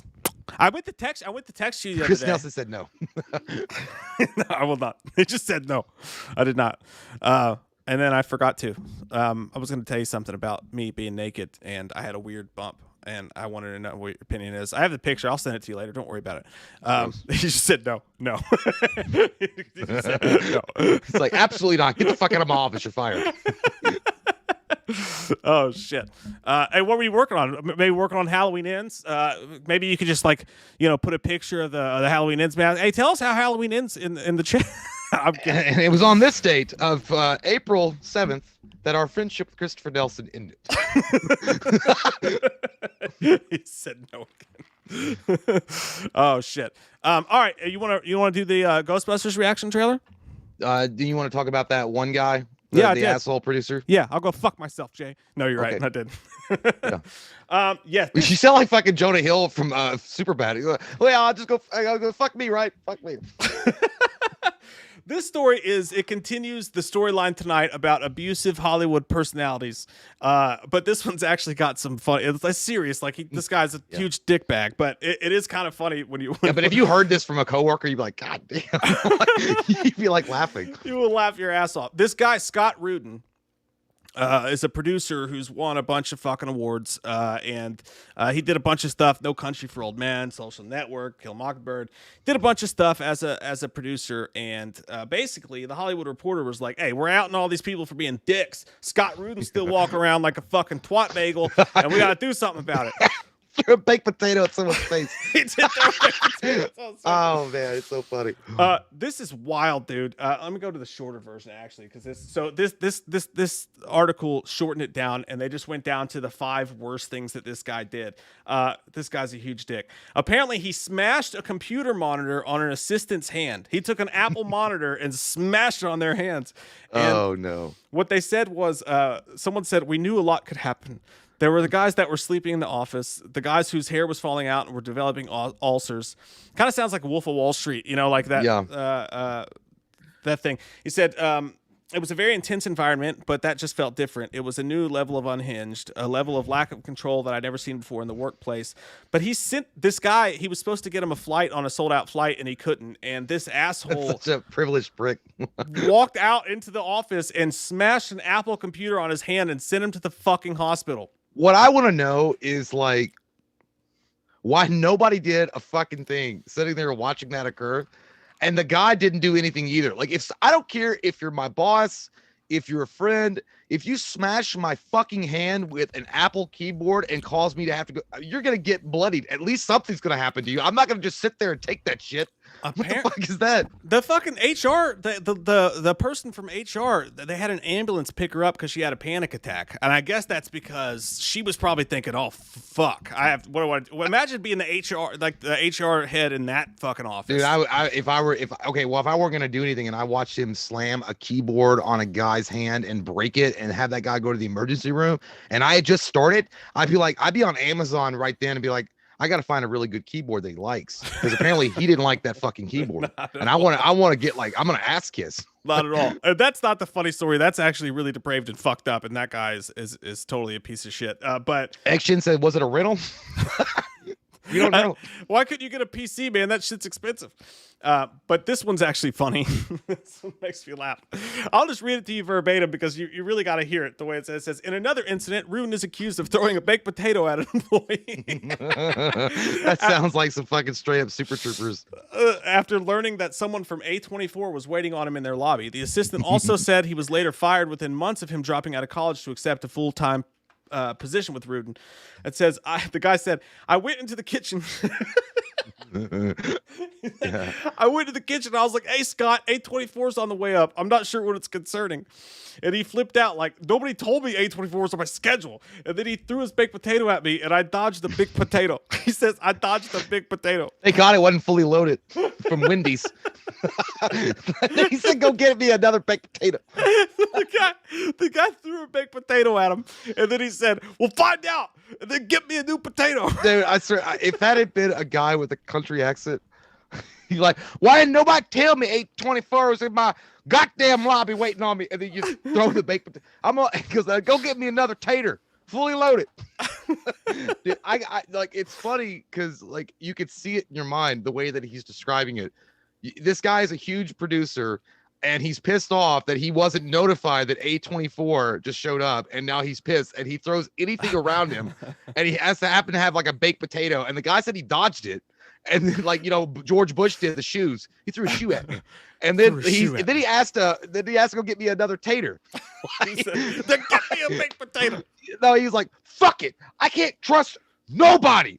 Everybody's a suspect. Can you get me another tater? He didn't even ask. He said, no, get me another. He's like, find out, and then get me a potato. But you know, what's sad is that the dude probably had to go down to fucking Logan's Roadhouse and order a fucking baked potato. And then he probably, if it was me, I'd have freaked out because I'd be like, well, I was going to ask him what he wanted on the potato. Yeah. And then like you go up and they're like, well, what toppings do you want? You know, that dude had a mini fucking panic attack right there. Because like, if I get him the wrong potatoes, God knows what he's going to do. He's going to shove a fucking breadstick up my ass. And then that garlic. Austin said, who throws a potato? I mean, honestly. If you got hit, if you'd been the intern and got hit in the face with it, what if you had just taken him and I haven't eaten lunch yet. Thank you. You're so considerate. By the way, Big Bopper, we're not making, look, you got to make light of certain situations. He's like, it's not funny. It's sad. No, it's very, very sad. It's sad that, you know, people had to put up with this, but at the same time, in a lot of instances, like, here's the reality, guys and gals. In a lot of instances, you can fucking leave your job. You can quit. I mean, I'm just saying, like, you don't have to put up with it. These guys did, and these are tales. Look, one time at Rite Aid, when I used to work at Rite Aid, I had to go clean a fucking turd out of the urinal. Okay, they made me go in there and clean a turd out of the urinal, and they gave me nothing. So what I did was I took my manager's fucking keys because I was pissed, and I used that to roll that turd on the ground and rolled it all the way up the toilet. Because I said, fuck it. I took the worst of a situation and made it I got vengeance. You see what happened? Hey, but I needed that job. I throw baked potatoes at Jay all the time. You should see the fights we have. All right. So it's really not that big of a deal. We do awful shit to each other. Yeah, but if it's like something serious, it's like Step Brothers. Like, you don't do that. You don't throw a knife at me. You don't do that. Yeah, the only reason we can laugh about it now is because this guy's about to get fucking stuck to the goddamn wall. Like, he's done. Once this article's out, he's never going to be able to treat anybody like shit again. This guy's over. Yeah. So, and you know that they're all fucking, you know, they're having their day about it. So. I know it's bad, but I'm just saying, like, if you were at a bar hanging out with these people and they were telling the story to people that had worked under this particular individual, they'll laugh. You know, they'll make. you know, it's just it's life experience, man. Like it sucks, but you lived it. You lived to tell the tale. You should get a T-shirt, and you had a baked potato thrown at your face, and you survived it. It's kind of funny though. You imagine this suit, this corporate executive that is on the level like, you know, Lex Luthor or something. It's throwing a fucking baked potato. You freaking the fuck. I'd probably laugh, dude. If they threw a baked potato at me, like, I'd probably laugh. Like, did you just throw a tater at me? Dude, I'll never forget one of my last couple months at work. I had just gotten a big promotion, and I was over like 6 people on third shift. But they all knew me, and we were all friends, so I would get in trouble fucking constantly for the shit that we would do. And my boss would be just a huge fuck. And I liked the guy. Like, we used to work out together. He used to be cool, but when I got that job... This sounds like it's going to take a real weird turn on Pornhub. No. Yeah, like, I'll never forget, dude. And I decided that fucking day I'm quitting this fucking job. Like, I did. I'll never, ever forget, man. He used to come in, and he was a big fucking dude. He would come in, and he was on fucking... I know he was on steroids, because he told me. He was like, take some of these... I'm like, I'm not taking any of these fucking steroids. I don't need that. Let me shoot your ass up, bro. Let me shoot your ass up, bro. He would come in, and I was on third shift, so he'd walk in the morning, and we're getting slaughtered just like at work. And he walks in, and I've got like 18 things going on. He's like, every day, he's like, why is it so fucking hot in here? I'm like, dude, because you took your fucking steroids too goddamn early. Like, he's all red and sweaty and shit. He wanted like 60 degrees when he walked in, and if you forgot to, because you were doing your goddamn job, because I'm not a fucking meter maid, he would go the fuck off.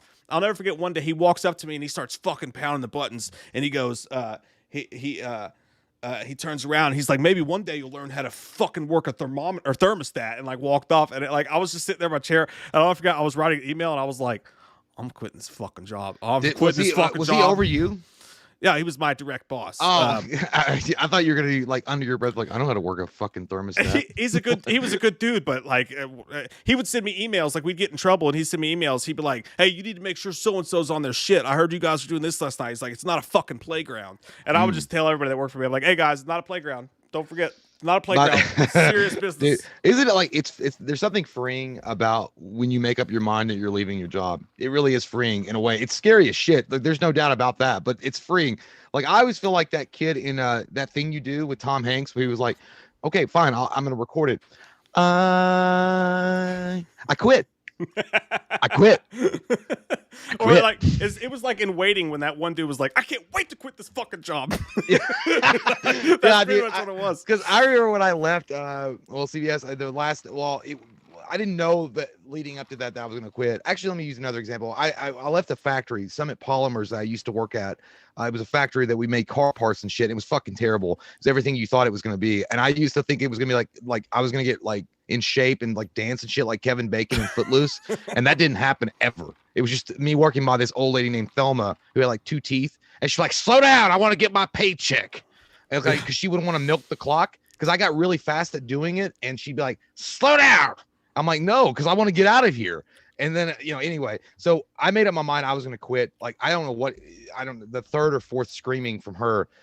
I was there for a little while, but dude, I got in my car and straight on Tom Petty on the fucking radio, Free Falling. It felt good as fuck. I had the windows down. It was in summer, and it was like a summer night because I worked second shift and got off at 2 a.m. I quit. I got off at 12 that night, and I was driving down the highway. I'm like, this feels fucking right. This feels good. I feel like I felt like Ghostbusters, that like, we are going to go into business for ourselves. Like, I just felt all that energy coming to me.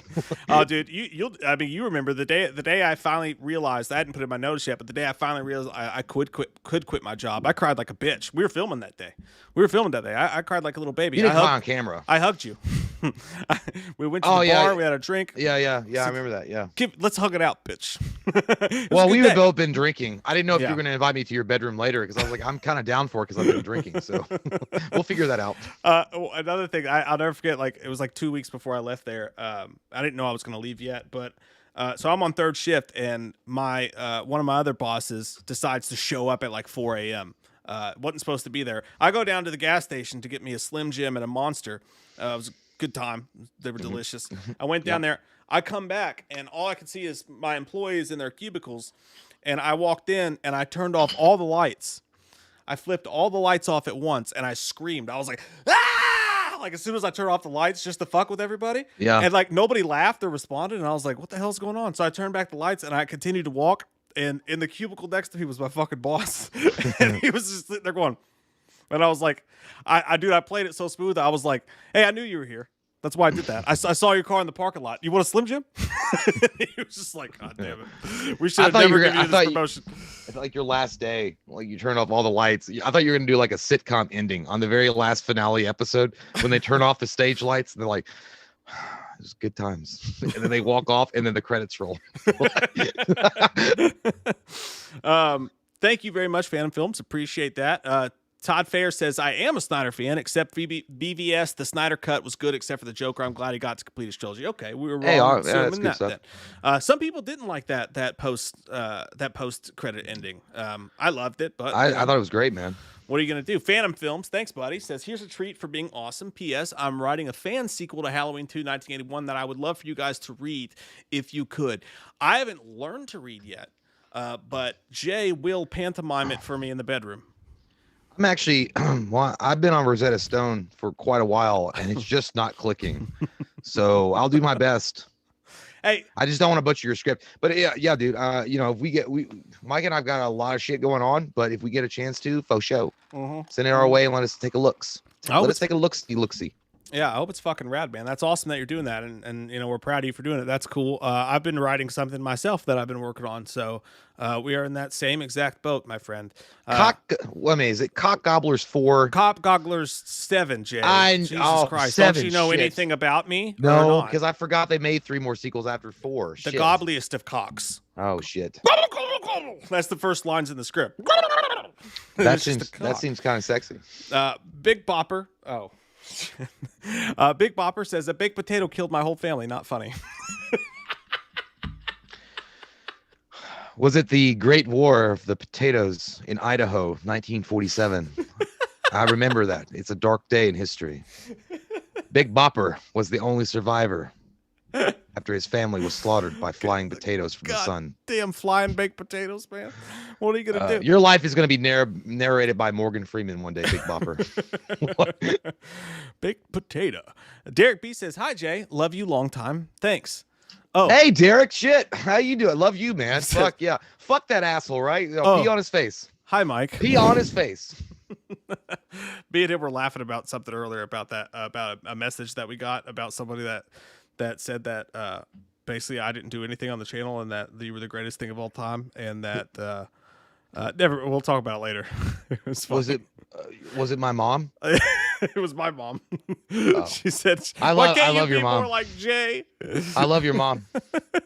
It's like he has a college degree at least that he did nothing with. Literally, I could take my college degree and wipe my ass with it. It would serve a better purpose than the fact that it never did anything for me. But yeah. Wipes his ass with his own contract. I love this guy. Yeah, I should have walked out and got my degree and just wiped my ass with it. Like, here, by the way, this is why I give you for giving me $35,000 in student debt. I got nothing.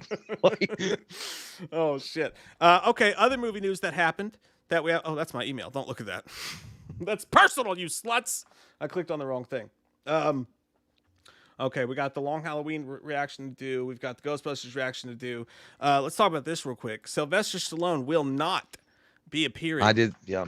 In Creed. Well, I mean, I think we all knew that. I think the stories leading up to that, like, this is just a confirmation of everything that we all knew. Yeah, which is insane to me. So but this is Michael B. Jordan's directorial debut, though, right? He's directing Creed 3 along with starring in it. Uh-huh.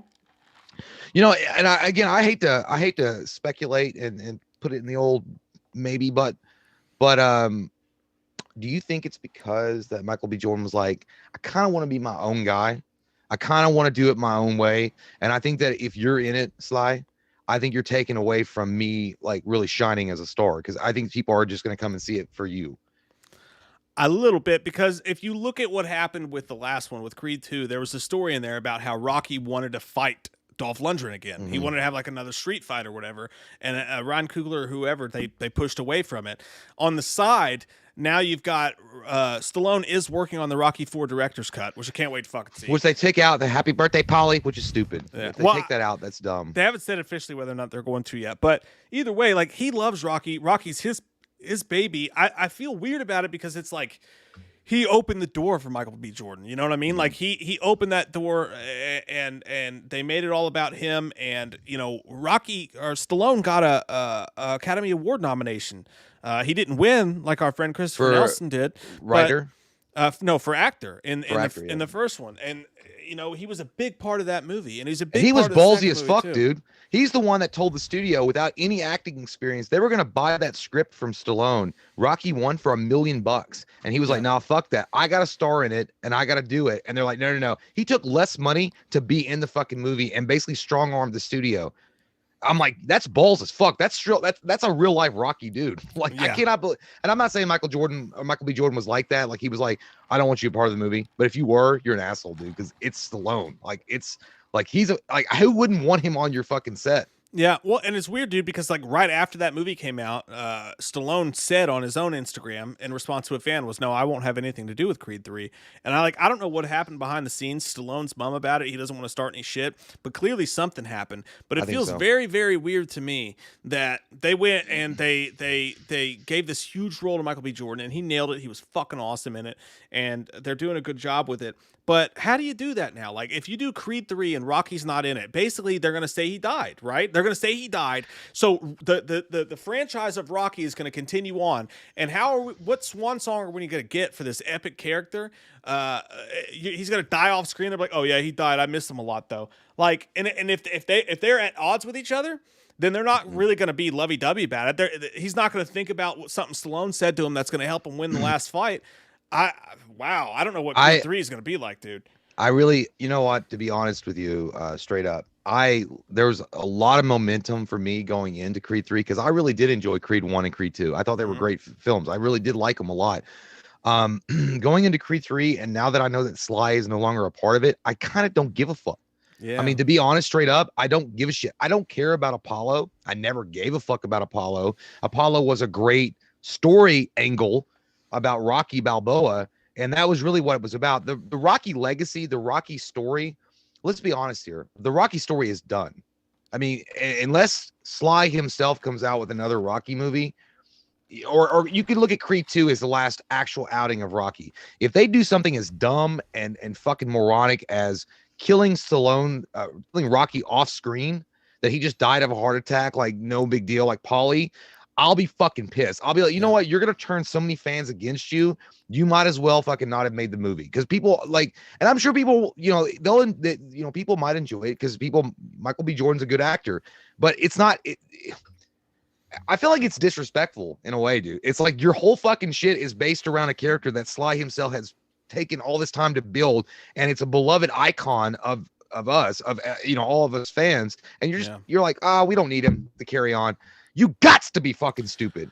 They're going to have to come out and say what it was either way, because the two ways you have to look at this. What if Stallone was unhappy because they didn't give him enough input on Creed 2? Which, to be honest, if they didn't, that's kind of fucked up. I mean, he's kind of the one that built it. I mean, not kind of. He's the one that fucking built this thing. And he's still a viable actor, and he's still a good actor. If they didn't give him enough say-so, there is the chance that Stallone says, "No, I won't have anything to do with it because I'm pissed off about this." And in that case, it's like, can you blame them because he refuses to be a part of it? Can you blame them for making another one? No, why? I don't. I think that Stallone loves the character, dude. I think that he would come back for a Rocky 27. I think it was something in the script that he probably didn't approve of, that he didn't like. That could be it too. Or there was a creative difference somewhere about where the character was going to go. I don't know. And then he was just like, you know what? I'd rather just take a step back and not do it at all. And then they're like, all right, well, that's, it's your way. It's your Hershey Highway. Yeah. By the way, I do want to point this out. Thank you, by the way. Paige has, what a gift. What a great gift. Thank you so much for the super.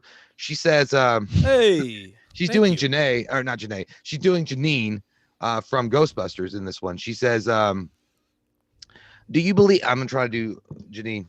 Do you believe in UFOs, astral projections, telepathy, ESP, clairvoyance, spirit photography, telekinetic movement? Let me do that over. That all fucked me up. Do you believe in UFOs, astral projections, telepathy, ESP, clairvoyance, spirit photography, telekinetic movement, full transmedium, the Loch Ness monster, and the theory of Atlantis? If there's a steady paycheck, I'll believe anything you say. Hey, that was great. Hey, thank you, Paige. Appreciate that. By the way, that's another thing, man. You're talking about one of the last true Ghostbusters out there, Ernie Hudson. Man, I hope he has a really big part in the upcoming Afterlife. Yeah, I really do, man. That guy, Ernie Hudson is such a sweet dude because he goes to every convention. He comes dressed as Ghostbuster, like a Ghostbuster. Sometimes he takes all the, the pictures with fans, the autographs, and then he has he'll talk with you about the Crow at Ghostbusters. I mean, what a good dude. Yeah, I love Ernie Hudson, man. I would love to have him on the show sometime if we can ever make that possible. I think I emailed them. They never responded. Gary Catlow says, have you heard about the Spider-Man 4 rumors? I hope they're true, and if they are, want an amazing Spider-Man 3 just to end that story. Here's the thing. Sometimes, dude, I'll just be honest with you guys right now. I've gotten to the point now where I don't want to lie or spread lies or rumors to get clicks on stuff.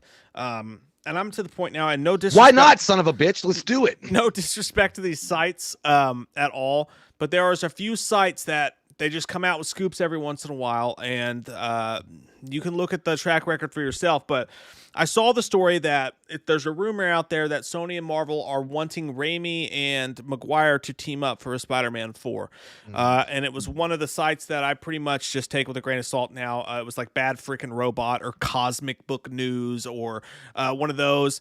And I just click off. I don't even read it anymore because I'm just going to wait for someone who knows, But if it's true, I'm not going to say it's not true, but I mean, at the same time, look, Marvel, Disney already have a game plan as far as what they want to do. I'm not saying that Sony, because Sony still owns the right to Spider-Man, they can do whatever they want. It could be true if they're going to bank on the success of the next Spider-Man, where he's going to meet up supposedly with Tobey Maguire and Andrew Garfield. And if that does really, really well, which I'm sure it will, they could do separate stories with Spider-Man. Kind of like we were just talking about earlier with Jake Johnson, doing an older, kind of an overweight Spider-Man in into the Spider-Verse. And then you have one more movie with Tobey Maguire and Raimi. But I really don't think that's going to happen, dude, because Sony, they've got their Spider-Man. They've got Tom Holland. I think as fan service, they're going to bring Andrew Garfield back and Tobey Maguire into the last or into the Spider-Man, Tom Holland Spider-Man 3. And that's going to be all she wrote. I don't think you're going to see it because they're in the same boat, kind of like DC is about the Batman situation, because a lot of people want to see can change everything. The multiverse and a lot, the confusion to the fans. I mean, we're all smart. We all get it, but I mean, not the fans, but the vanilla audience, right? They wouldn't understand why is Ben Affleck still playing Batman if there's, Robert Pattinson, sparkly boy from Twilight playing Batman. They may not understand why this is going on. And they don't want to play with that. And that's the same thing. If they do, imagine that, man. If they do a Tom Holland Spider-Man, and then he's going to appear in phase 15 of the Avengers or whatever, and then you have fucking Tobey Maguire still swinging around in his webbed undies. I actually think that's the way they should go, though. I think they should, but they should have. Well, they've already said that the new Batman's going to be on Earth 2 or whatever, so that leaves the door open technically for Affleck and the Snyderverse to continue. Yeah. If they did that with Marvel too, I think that's best. I think so too. I think the multiverse will be the answer. Yeah, I think multiple storylines. If you did a Raimi Maguire story, Spider-Man, and then you had Maguire, if you had all of it going on at the same time, Sammy Sosa, Mark Maguire, I like it all. I want it all, and I think people would understand. I think we're smart enough as the audience to understand now. I think it's a cost thing. And then I think on top of that, they were like, what's the bigger bang for our dollar? Are we going to invest? We're going to split the money and compete with ourselves with two Spider-Man? Because here's a scenario. If they get Tobey Maguire and Sam Raimi back and they come back and they make a fucking stellar Spider-Man 4. Motherfuckers, you give me that fucking gabagool. Yeah. Like He-Man, Castle Grayskull, I just lifted the power sword up and I've got all the fucking steroids in my body. Yeah. And it does amazing.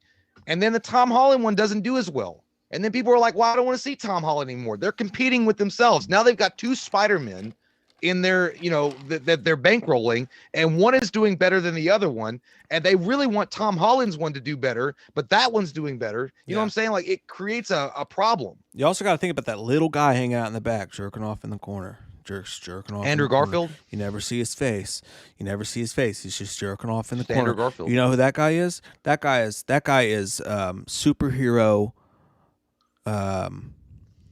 Yep. X. Superhero X. No, I mean, look, superhero fatigue. That is superhero fatigue, and I don't know. I mean, eventually it's gonna happen. Eventually, superhero fatigue is gonna fucking happen, and maybe the multiverse is the ticket to the dark side of the asshole. You gotta start doing something wild, and and honestly, DC is so close to doing it. DC is right there, and I'd rather them do it first. And it's not just because we're DC fanboys. I am a DC fanboy, but I like them both really. I really love Marvel too. I grew up reading them, but I'd rather them do it first because they need a competitive edge. And if they were to do that right now and get a multiverse going and then telling all these stories, and then they would honestly be able to compete with Marvel in a lot of ways. And if Marvel just kept doing their same formula, which I think that Marvel's going to do regardless. I don't think Marvel's going to break away from that. They're also bringing out it's a $1 billion formula. They're also bringing out fucking flea market superheroes. Let's just call it what it is. Marvel's bringing out the deep fucking. Well, you can't say that because DC's bringing out Blue Beetle. Yeah, I know, but but I mean, at the same time, that's like Kmart. I think Marvel's high on their own supply. They think Guardians of the Galaxy worked, and Guardians of the Galaxy was a once in a lifetime Chris Pratt breaking into the superstar that he was for a minute there. I think Marvel thinks they can Guardians of the Galaxy any single property, and I think that they're gonna walk into a fucking buzzsaw when they release some of these titles they have coming up, and no one gives a fuck. Do you know what really burns my biscuits and my taint hair is the fact that Marvel owns the rights to some of the coolest, most badass characters that will really never they'll never receive the treatment they should, such as Ghost Rider, Moon Knight, Punisher, any of the Spirit event, Wolverine, honestly. And that's my point. I'm not trying to shit on Marvel or what they're doing with these sub characters, but they have so many characters that they have not rightfully given a story to. Like the people you just mentioned. Even Gambit deserves a rated R movie. They introduced him into the X-Men for 10 years. Are you kidding? Like, it's fucking X-Men. You're so 1999, you son of a bitch. Get yourself a Muka Latte bullshit fucking drink and get with the program. We gotta do the Paternals. And then we've got to do the X's 9-6 Factor 7. By the way, before we get eviscerated, we like Blue Beetle. Like Jaime is a great fucking character. I think that storyline is really good, especially if they do the Injustice storyline. Blue Beetle's cool. I like the original Blue Beetle is lame. I know that people love him in DC, but the new iteration Blue Beetle is better, and I think that's where they're gonna go. I just feel like but the reason why it's a joke is there's so many other characters.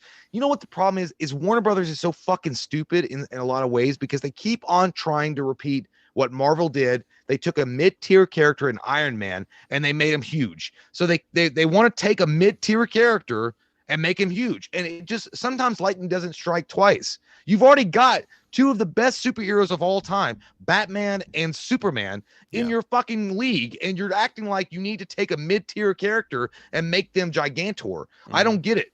The biggest hitter that Marvel had back in the day, straight up 100% accurate, besides the X-Men, was Spider-Man. Spider-Man was their fucking A-Rod ticket. That was it. And they did everything with it. If you were a company, dude, honestly, if you were a company and they're like, all right, what do I have in my stables? Oh, you got Superman and Batman. End of story. You should win every fucking time.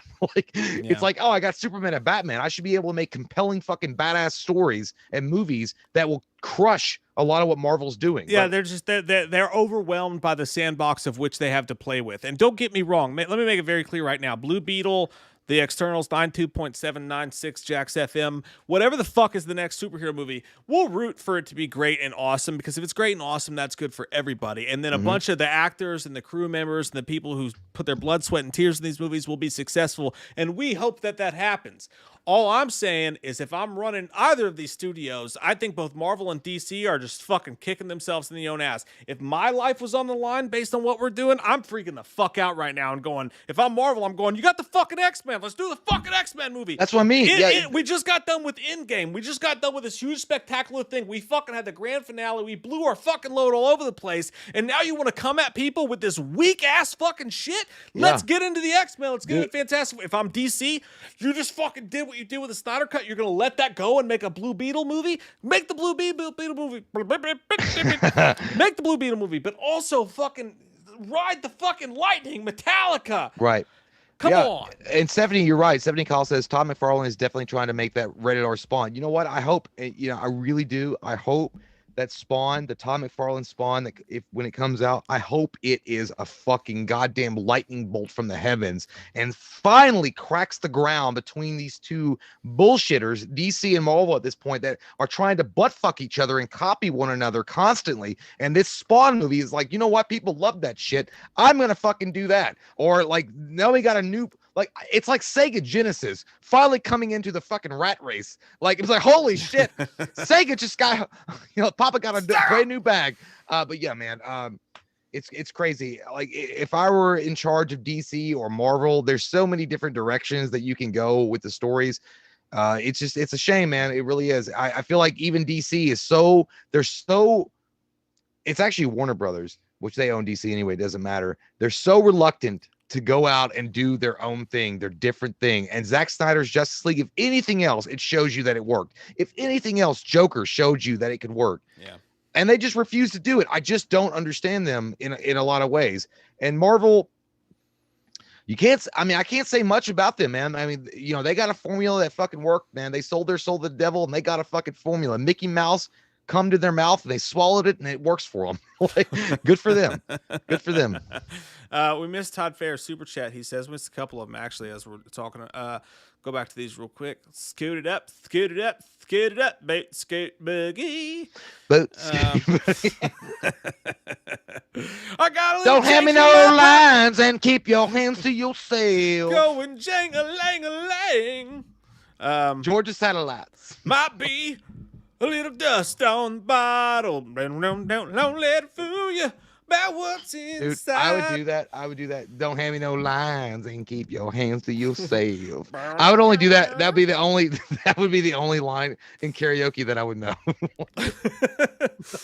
Mark Dorman said, if they do separate Tom Holland, Maguire, Spider-Man movies and the Snyderverse is restored, do you know who the real winner is? J.K. Simmons. You're fucking right, dude. That dude that's 100%. That's rolling 100%. in the fucking cash. And good yeah, for him. dude. That's another thing, dude. What sucks about him? He never got to play Gordon to the fullest, like the maximum ability that he could have played it. Hopefully he'll be in the DC show if they do it. Gary Catlow, Disney are making a Predators TV show. That's probably going to be PG. Again, Predators probably should be fucking rated R. Let's put some balls back into the world. Everything doesn't have to be for everyone. I think Predator has run its course. Sad but true. Unless you're going to go PG, then yeah.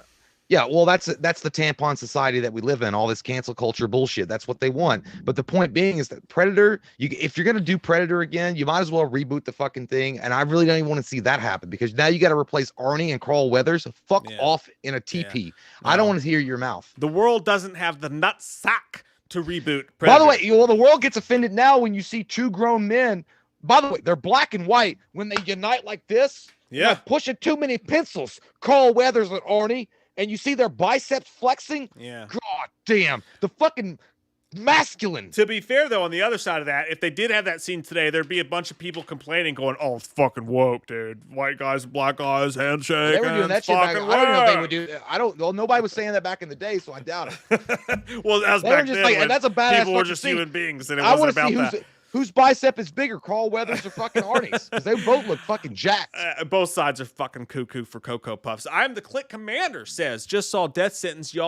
Did y'all cry during the hospital scene where Kevin Bacon's talking to his son? As a parent, that scene hit hard. Yeah. Dude, I cried like 7 times in that fucking movie. I cried at the end, specifically the end when it was over. What a great movie. And I will say this till the day I die. I don't know if our channel's done anything good for anybody, but one thing our channel has absolutely done is fucking take the stock of Death Sentence with Kevin Bacon and point it upwards. Maybe we can get Kevin Bacon on the show. You know what? Him and James Wan both should come on the show and fucking thank us because we started talking about Death Sentence, and I can't tell you, not a week goes by where someone doesn't come up to us and go, hey, you guys were fucking right about Death Sentence. I know. I love it how somebody you get those random comments too, like, have you guys seen Death Sentence? I think you'd like it. I'm like, I mean, not that we've been marching for it for like 27 fucking years, but yeah, it's a great movie. Yeah, dude, I would love to talk to Kevin Bacon about that. That would be awesome. All right, I'm gonna take a quick pee break. Then you're gonna take a pee break. Then we'll do the trailer reactions. And I gotta go pee really bad. All right, well, go first then. God, fine. Well, you went first last time. Fine, go. You don't say that. I'll be back. All right. I was trying to bait him for the Wayne's World. Like, well, go then. All right, I'm gone. Well, go. Oh shit. Yeah, it's weird. Like today, like you can't either be too woke or too not woke, or like you can't just like, hey man, I have a friend who is a woman, and they're like, oh my god, they're trying to shove friendship with women down our throats. And then there's the other side who's like, hey, I have a friend who's a woman. It's like, well, why wasn't that woman this kind of woman? And it's like, no one's fucking happy. It all sucks. I wish people would just stop fucking whining and enjoy fucking entertainment, because it's all we got left in this world. It's all we got left. Can't you just enjoy it? Anyways, I don't know what I was talking about there. Who likes to have sex and eat Lunchables? Those are two things that in your life, I guarantee you enjoy doing at some point or another. What's your all's favorite Lunchable to eat? Honestly, they're all kind of fucking gross. But at the same time, if I'm hungry, I'll eat a fucking Lunchable. I will do it. I'll eat a Lunchable. I ate like 2 bites of my kid's pizza Lunchable. Pizza Lunchables are the grossest thing. You know what the grossest thing is, though, is chicken nugget Lunchables. They give them Lunchables, and you expect these kids to eat this. They take it to school. It is chicken nuggets in a goddamn cellophane package. They're cold. No teacher's going to let you use the fucking teacher's lounge to microwave their goddamn nuggies. Those kids got to eat those nuggets cold. They got to eat cold fucking Lunchable nuggets, which has got to be terrible for them, and it's got to taste like ass. I never buy my kids the nugget Lunchables, but they love the pizza ones, which is the same thing. It's like a loaf with cold fucking tomato sauce and just like cheese and like 1 pepperoni, and they gotta eat that shit like they're fucking James Braddock's kids from fucking Cinderella Man. It's like, oh sorry, I only had enough money for 2 fucking bolognas today. It's like honestly, I started this as a positive Lunchable rant, and now I'm ending it on like Lunchables is like Depression era food. It's fucking disgusting. Ham and cheese for JT Customs. Yeah, that's an original. The same thing with Iron Wolf. Fat Pat, I've never had the nacho Lunchables. That might actually be good. By the way, nachos are the most underrated food of all time. I don't know if you all know this or not, but nachos are a deluxe meal that you can make at any point in your life, at any point in your day. All you need is you need fucking tortilla chips, and you need some fucking cheese. You take some tortilla chips, you spread some cheese on them, you throw them in the microwave for 35 seconds. You've got an appetizer at any fancy restaurant that you've eaten at. Put some hot sauce on it. Here's a hot tip for you. Put the hot sauce on it before you put it in the microwave. It bakes in the hot sauce flavor. Just don't overcook it, because if you overcook the nacho cheese, then it becomes like a chewy, gross nacho cheese. You got to cook it just right, and then in 30 seconds you can have a gourmet goddamn meal. And you could call the hot sauce infused. It makes it seem fancier. Tomo said, Mike, pulled pork, nachos, queso, barbecue sauce. Yeah, dude, there's a restaurant up here called Ricardo's that has they have like jalapenos and pork and barbecue sauce, and it's fucking dope as shit. They put like hollandaise on there. It's a little too fancy for me. That's all right. It's still fucking delicious though. Oh, egg shit and Hot Pockets are good too. Also the microwavable burritos, pizza rolls, really great foods that are underrated in Americana history. No doubt. David Maker says, hey guys, just got my first Wham t-shirt. Fuck yeah, man. I got a new Wham t-shirt coming out soon. Super excited. How do you guys feel about Alex Vincent and Elise McCarthy coming back as Andy and Kyle on the Child's Play TV show? I think it's cool. I'm rooting for the Child's Play TV show. I'm rooting for Don Mancini. I'm rooting for all those people. If I'm being completely honest with you, do I really give that much of a shit that Andy and so-and-so is coming back? Good for them. I'm happy for them. I'm not really going to get all excited in my Ganges about it. They're just, I don't find it that interesting. Cool that they're doing it. It's just not like the guys. If you look at his Instagram and stuff like that, like I'm happy for him. I don't really know what to say without being offensive. I just don't. There's some stuff I'm like, you did it and you did it then. And, it's cool that you're doing it again. I'm not going to throw a fucking fireworks party over it. But yeah, I'm psyched about that series though. I think it's going to be fun. I think the Child's Play TV series is going to be really fucking angry And I think Chucky's going to be gnarly and nasty because I think Chucky and Mancini and everybody involved is really fucking pissed about that remake that came out. I think that they want to prove something. They got as I called it, a crumb on their shoulder because Chucky's so small. He's not big enough for an actual chip to be on his shoulder. He's got a crumb on his shoulder, and they're going to be fucking angry, and they're going to be pissed off. They're going to do as much as they can while being on cable TV with USA and Sci-Fi and all that shit that they can. I think that show's going to be good. I don't know why. I just got a feeling deep into my taint. Bernardo Guzman says, I am sorry, not a fan of Death Sentence. Thought the movie was boring. The story made no sense. Kevin Bacon was all right, but bad movie, 3 out of 10. And Bernardo, that is your right to say so, my friend. We still love you, and we'll still kiss you on the forehead next time we see you. And then we'll say, I knew it was you, Fredo. And then we'll kiss you softly. And then we'll shoot you in the back of the head while you're on a fucking raft in the middle of our pond. All I want to do is a zoom, zoom, zoom, and a boom, boom. Just shake your bum. Be right back. That was a Godfather reference. I'm not actually going to shoot you, Bernardo. Yeah. Threatening our own chat. Goddamn, what's the world come to? What's your favorite snack foods, whore? Ooh, that's a good question. Like, what do you like? Just general snack foods, or like movie eating snack foods? I think that if you're gonna go movie eating snack foods, I think you're gonna go with, for me anyway. I'm trying to figure out this fucking headphone. I'm sorry. I gotta go with hot tamales. I love hot tamales, man. Some good shit. Spicy yet satisfying. As far as regular snacks go, I'm a fan of I don't know if this would really be a snack. I guess chips and salsa, man. That's just a snack that I like to have. It's a snack. It's a snack essential.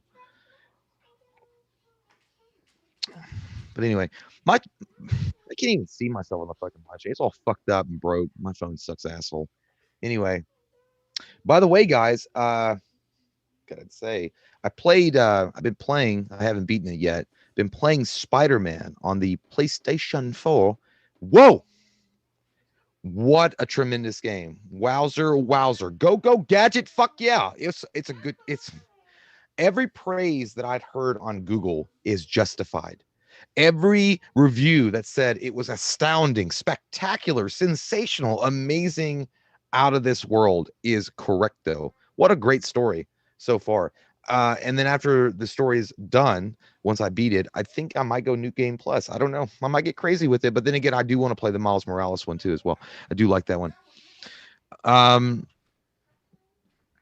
Yes, I appreciate that, JT Kessels. You know the way. Morn Chloette says, Jay, what do you think of the Chucky news? I'm not sure I know what that is. I don't know. I haven't heard anything about Chucky, so I'm stupid. Colin McCormick says, will you get the DLC, Jay? I got the Game of the Year edition Spider-Man on PS4, so it had all the extra bonus. I got greedy because I take 27 years to make my character look awesome, look badass. So I was going through all the costumes and stuff, and I saw some of the DLC for the heist with the Black Cat, and that one of the particular Spider-Man costumes on that looked fucking dope, and I wanted to go ahead and get that to, unlock it. But then they're like, warning, if you play the heist before you complete the game, there might be spoilers. So I said, fuck it, I'm not gonna do that. I'll just wait. Doug Easter says, Jay, any luck tracking down that Marvel Select Watcher figure? Yeah, if I want to sell a fucking kidney and one testicle, I could get that on eBay. Yeah, dude, it's insane, like what they're asking for it. I am not like, I couldn't live with myself.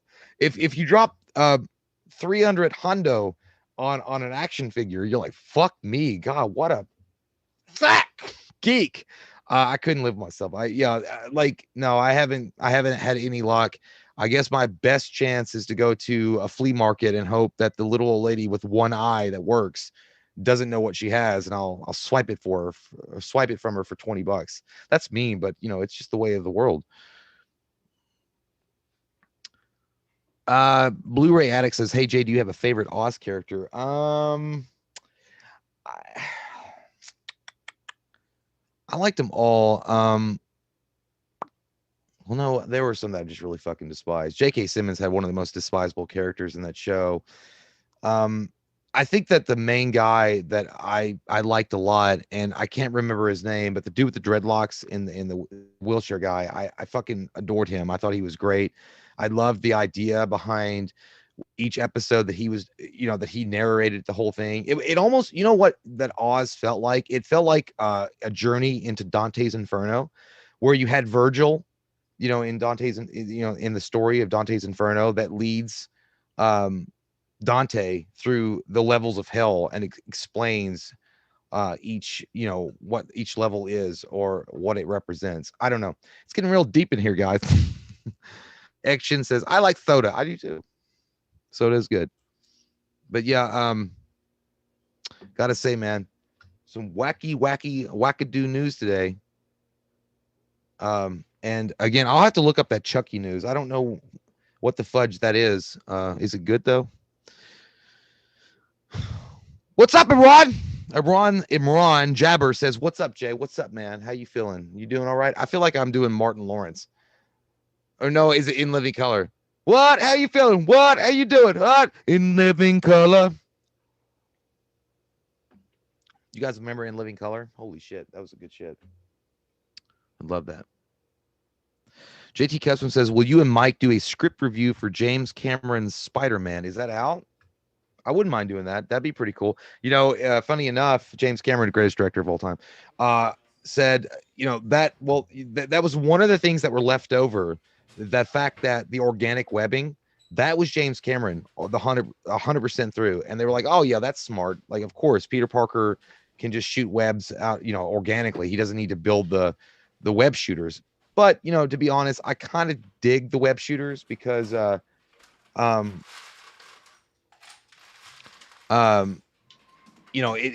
showcases more of Peter Parker's genius level intellect that he has. I like that too. It's kind of like the same thing with Batman. I'm glad that the Matt Reeves storyline with Robert Pattinson will showcase more of the detective side of Batman rather than just the badassery, kick your ass if you mess with me Batman, which we all love and enjoy. But I want to see the detective side because Batman's smart as fuck too. It's the same thing with Spider-Man. Spider-Man is amazing, obviously the amazing Spider-Man, but he's also smart. Like, he knows how to build shit, contraptions. He knows how to set traps. He knows how to investigate, research. I want to see that too. So the organic web shooters worked for Tobey Maguire's Spider-Man, and it's a good idea because you don't have to really explain why the webs just come out the way they do, and really have to explain he has to, resupply or refill the web shooters and figure out the chemistry behind the web fluid. But at the same time, I kind of wanted to see that side of him. So when they did that with the Amazing Spider-Man with Andrew Garfield, I thought that was a great idea, and they kept that with Tom Holland. So anyway. Hi, bitch. I like to eat beans too when I get naked.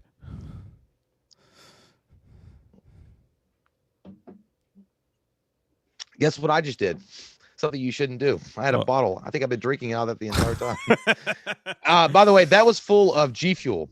By the way, they're not a sponsor of us, but if you guys want to get fueled up, get G Fuel. G Fuel gets you where you want to go, and it raises you to a level that's only as high as an airplane. Usain Bolt. G Fuel. He used it, I heard once.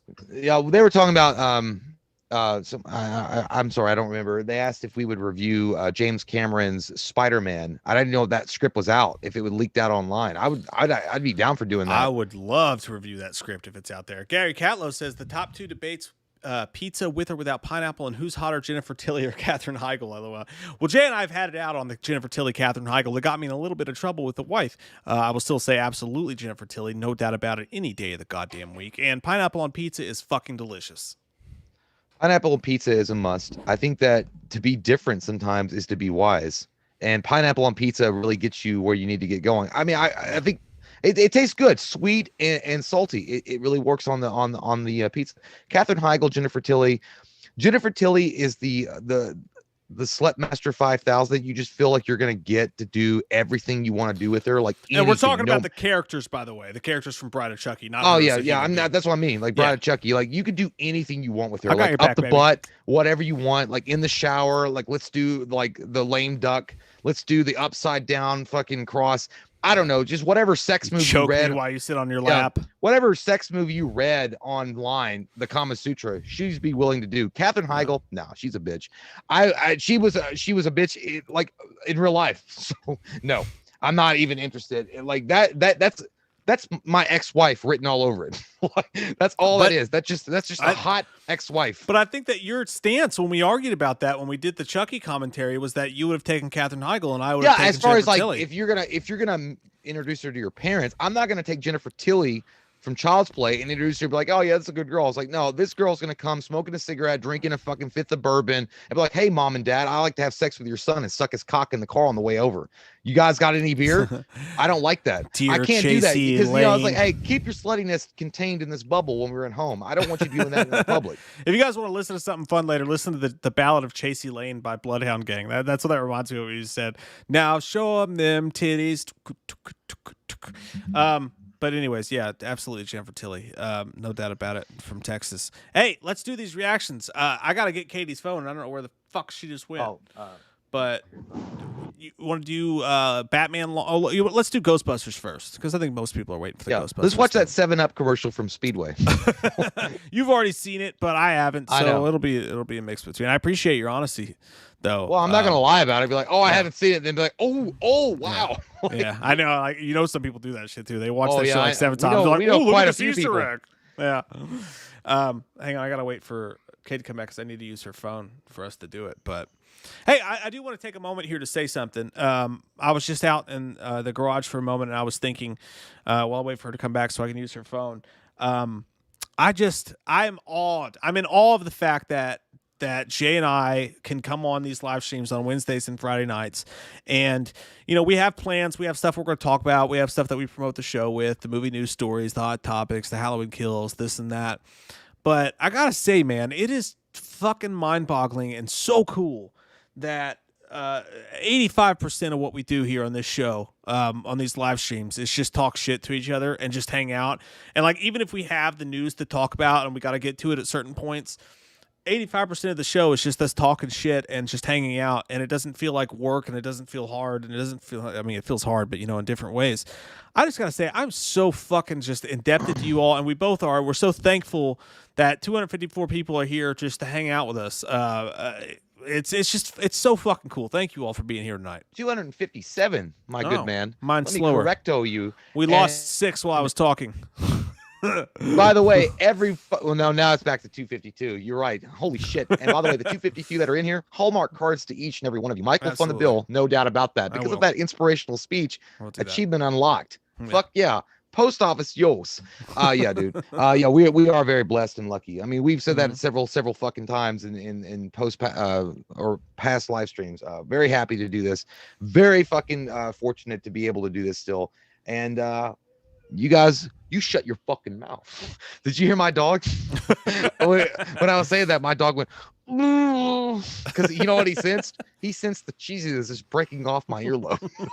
The corniness just fucking coming off my nose hairs. But anyway, we are really appreciative of you guys. Yeah. Thank you so much for hanging out with us. We're super fucking lucky, man. It's really rad. I wish we were better at this so that we give you guys better entertainment than we do. But we're not Conan O'Brien. We never will be. So fuck it. It's still cool that you guys hang out with us, and we really appreciate your time. No doubt about that. Jay Diaz says, you guys are the best. Thanks for a good laugh after a long day. Thank you, man. Thanks, man. Thanks for hanging with us. Absolutely. Hey, and by the way, as we learned, if you click the like button, it really helps us out a lot. So if you just want to do us one more favor, just click that like button. We really appreciate it. It just takes a second. That's how YouTube works, man. They only want to hang out with the popular kids. If we can't get recommended by anybody, then fuck it. yeah, and we won't be. So Paige Ulmer said, who you gonna call? Well, obviously Ghostbusters. What are you talking about? That's who you gonna call. I'm gonna call someone for a late night dickin'. Yeah, it depends on it depends on the situation. Like if there's ghosts, Ghostbusters. If there's termites, like I don't know, a termex, whatever the fuck their name is, I don't know. How are the children going to learn to read if they can't even fit in the building? All right, so I want to do it, but I don't know where the fuck. Hang on, give me 1 sec. I'm gonna go get the headphones. 1, you're out.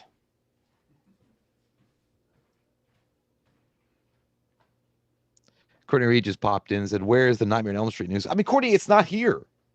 Okay, it's setting off in space somewhere on fucking what was it? Explorer, fucking Scavenger, the Mars rover that just landed on Mars. It's fucking not here. I don't know. What was that? The Mars mission that just happened. I have no idea what you're talking about. No, Courtney came in and asked, "Where's the Nightmare on Elm Street news?" Oh, there is no fucking Nightmare on Elm Street news. It's bullshit. Like, we still don't have anything on Nightmare on Elm Street. He was referencing your tweet. I get it. Yeah, I thought he was legitimately asking. I mean, I was gonna say I don't know because I don't follow the Twitters. So I don't know. Every day, dude, I wake up and I wait for something to come out of Nightmare on Elm Street, and still, like, since we found out that Wes Craven's estate had it, we got nothing. We got Dick Ola, zero, nada. You get nothing. Jose said Mars Attack. You know, that'd be a great name for the next probe they send up Mars asshole, because they just landed a new one. NASA did. Pretty cool shit. I'm not kidding, dude. I would love to work at fucking NASA to see that shit. Like, first time it touches down, oh my god. I forgot to add these trailers, so I'm adding them right now as we speak. Mornay Cloette says, Jay, any chance of getting a RoboCop commentary? That's probably on the list somewhere. That is one of our Patreon's requests for a commentary, so you will be seeing a RoboCop commentary from us. Absolutely. Some good shit. Fucking farting lootly. Oh, hang on. I always wanted to meet Peter Weller, and then I kind of still do want to meet him, but he is fucking a deep motherfucker. Have you ever seen his interviews, like when he talks? Mm-mm. He was like, sometimes the sun rises and it sets in the west, but when I look at the way that we've accomplished something, a man without a body and the mind of a human, but it's a robot. By the way, thanks, Paige. Paige said it's Terminix. It's Terminix. Yeah, that's what I said for you. That's weird because I said that. That's stupid because I said that. I totally said that. I said Terminix. Sorry, you guys saw like a little blurb there. I was trying to get this shit fixated. Okay, so Ghostbusters first. We will react. Give me a 1 second, Chad. Let me see here. Okay. Ghostbusters Afterlife. Here it is. Hey, Mike, say something. I like wieners. Well, I know that. Say something I don't know. I like big wieners. I was gonna say I like vaginas. I said something I don't know. Secretly, I do. There we go. All right. I had to pick my earbuds are all fucking jacked up. Like, this is like Dollar General shit now, dude. Like, one earbud works. Okay, so are you ready? You got your Ghostbusters Afterlife shit set up? Yep, I'm ready. Okay, here we go. We are gonna watch this. Jay's already seen it. I have not yet. We're gonna watch the Ghostbusters Afterlife mini Puffs character reveal. Sucking, fucking, touching. Go on touching. Sound good? Yeah. All right. Sucking, fucking, and oh wait, I gotta fix something. God damn it. Sorry, don't look at it. Don't look. Nobody look. I'm not looking. I've already seen it, so I can. Yeah. Okay. Okay. Now turn that off. Okay. All right. Here we go. Sucking, fucking, and touching. Tell me it doesn't look like a 7-Up commercial. There's the Baskin Robbins in the background too. That music though, from the library scene in Ghostbusters.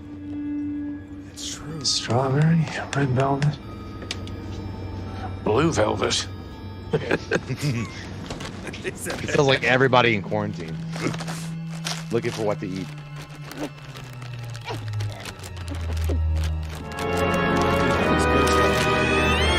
He doesn't age. I thought Catucci. It's a Roomba.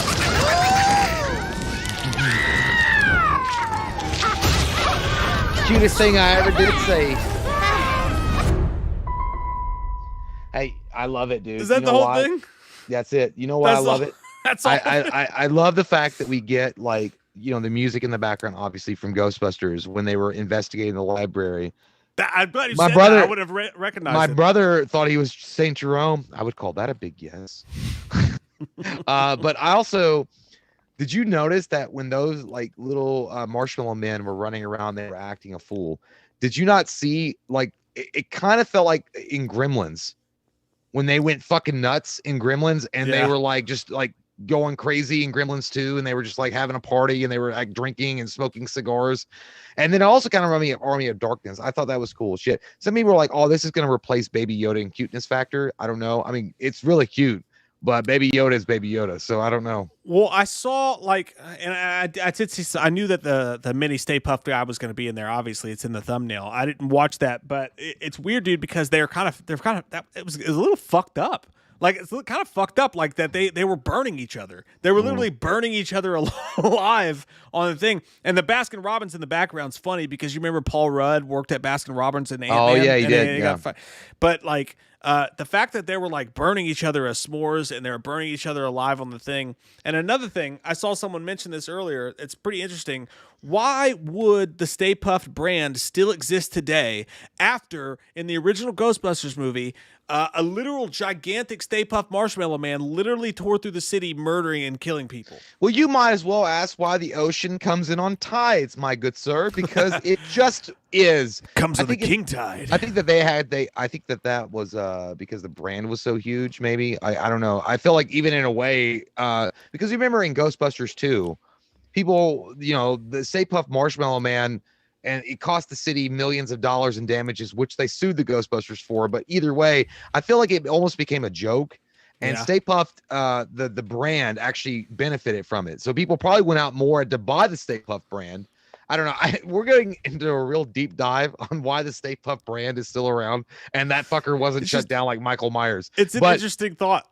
I do, but it's weird. Like, there's no way that you could tell me that the way that looked, did it not look like a 7-Up commercial or like a Big Red commercial or something? Like, you just see like, I like to take Speedway coffee when I get ready in the morning. or so, I don't know. That's why I didn't know it was an actual clip of the movie. Yeah, I have high hopes for this dude, and what, you know what? I gotta be honest. I'm really nervous about the kid angle. I hope it's really good. I hope and look, it's gonna be heads and tails better above that 2016 cow patty that they left in our mouth. 100%. Like that was a bullshit fucking insult to every fan ever. But I would rather see Paul Rudd leading the charge with a group of like 3, other people alongside of him. And taking up the mantle of Ghostbusters or something. Like, I don't know. I'd rather, and there may be a chance that he puts on the Ghostbusters uniform, but I feel like they're going to treat him like Louis Tully.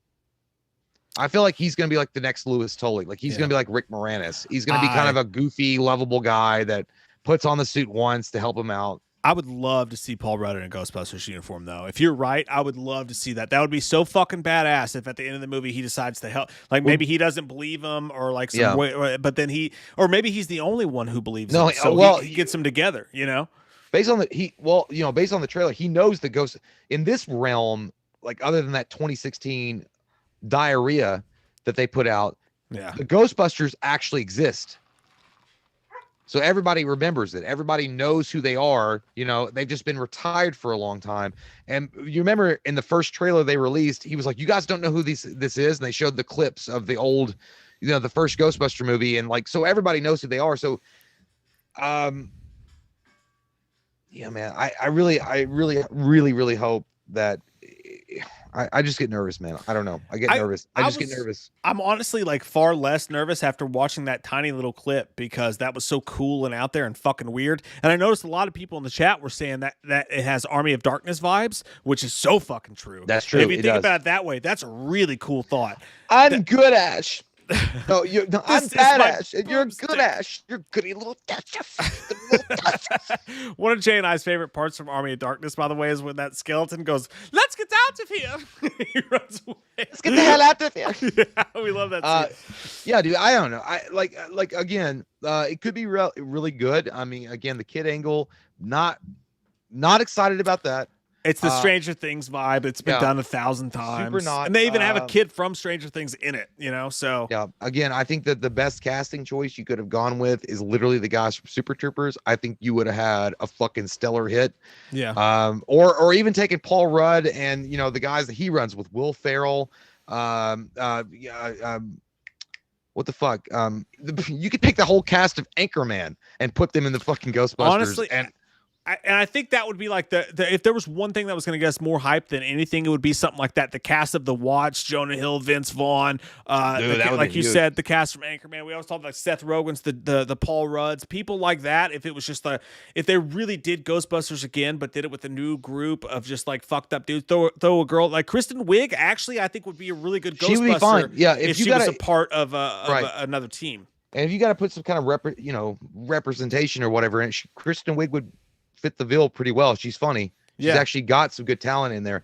So I don't know. Either way, Weaving? Though, she'd be great. Samara Weaving would be really good. But either way, you could even write it that Paul Rudd was related to like Egon or Ray or Peter, like maybe like a nephew or your cousin. Mm-hmm. Either way, we'll see how it goes. I'm excited, man. I'm excited to see where it goes, but it's Reitman's son that's doing it, so he obviously has a tie to the original. He has a deep emotional foundation. He's called on his dad. Ivan has had something to do with it, right? And it matters to him that he honors the original movie. They're not trying to just like poop on it like what 2016 did. So obviously it's a higher step. But I agree with you. When you saw the first trailer, and it was all about the kids, and they were kind of doing the Stranger Things vibe. You kind of got a little bit nervous, but this was a little bit weird, a little bit fucked up, a little bit strange, and like you said, dude, the fact that they used the music from the library in the beginning, that says a lot about. Yeah, well, no, I mean it's a true letter to fans. Like that's the main thing that he wanted to do, is to make sure that fans were rewarded for their faith. And again, by the way, any of you fans out there, Mike included, if we love Ghostbusters and we dog shit on 2016 because it was a terrible fucking story, it was an abortion of a fucking movie, you're obviously against women and you hate fucking things that, and it destroyed your childhood. That wasn't what it was at all. It was a terrible fucking movie. It was a stupid movie. And it literally had nothing to do with Ghostbusters. At some point, it was just like, get off your fucking crack because you made a bad movie. But that's what they said. They obviously were toxic. The same thing they said about Zack Snyder's Justice League. They got mad at Ivan Reitman's son, and I can't remember his name to the life of me right now, but they got mad at him because he was like, well, yeah, he's like, it's a love letter to fans. I'm like, oh, you mean the toxic fans that fucking went on IMDb and Rotten Tomatoes and downvoted? No, it sucked. Your 2016 garbage heap of a movie fucking sucked. Yeah, nobody liked it. Yeah, well, the people who said they liked it because they wanted to prove a point, but at the same time, I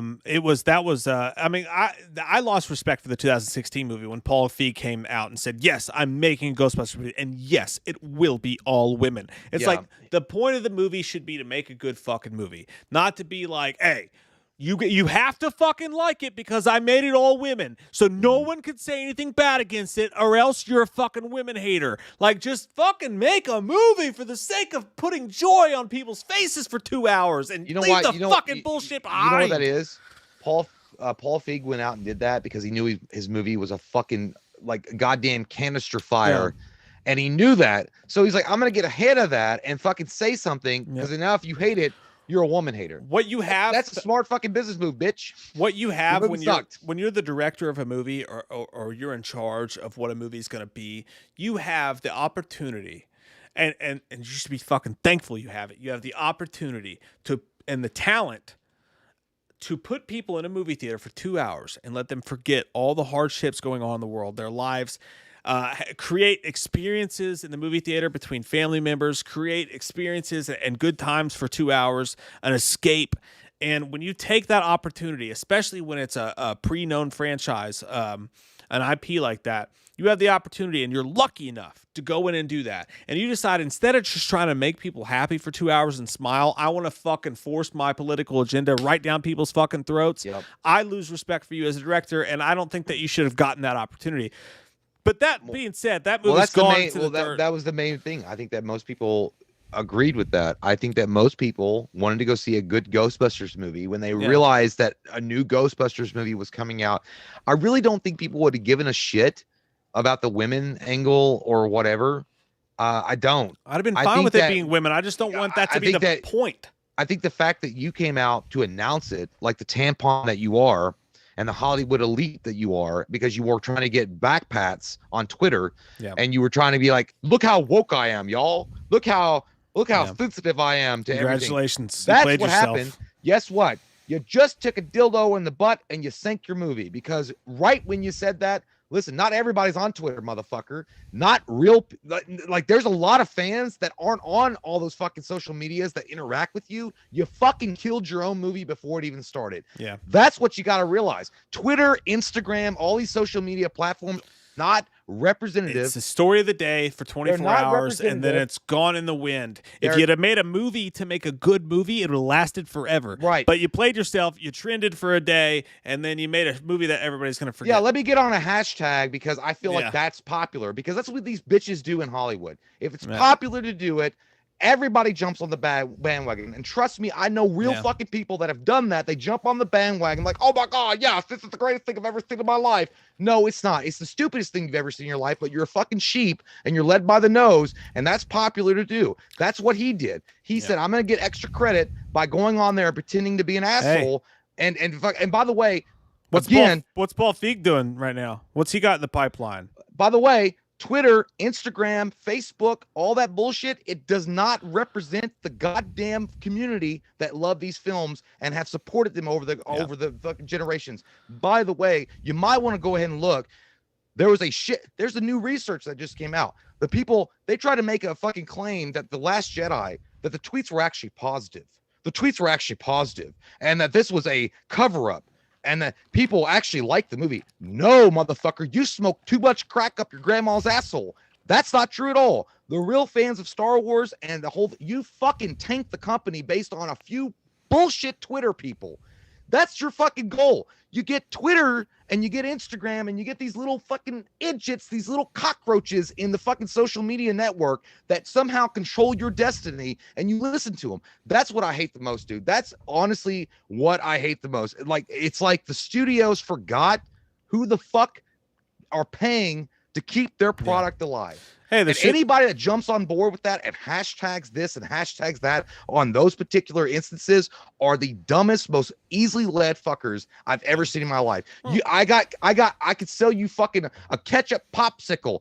You could be a lady in white gloves, and I could sell you a ketchup popsicle. It plays out in the end. I mean, it plays out in the end. We're not seeing a Paul Feig's Ghostbusters 2 right now. We're seeing this, and that's awesome, and I'm fucking psyched for it.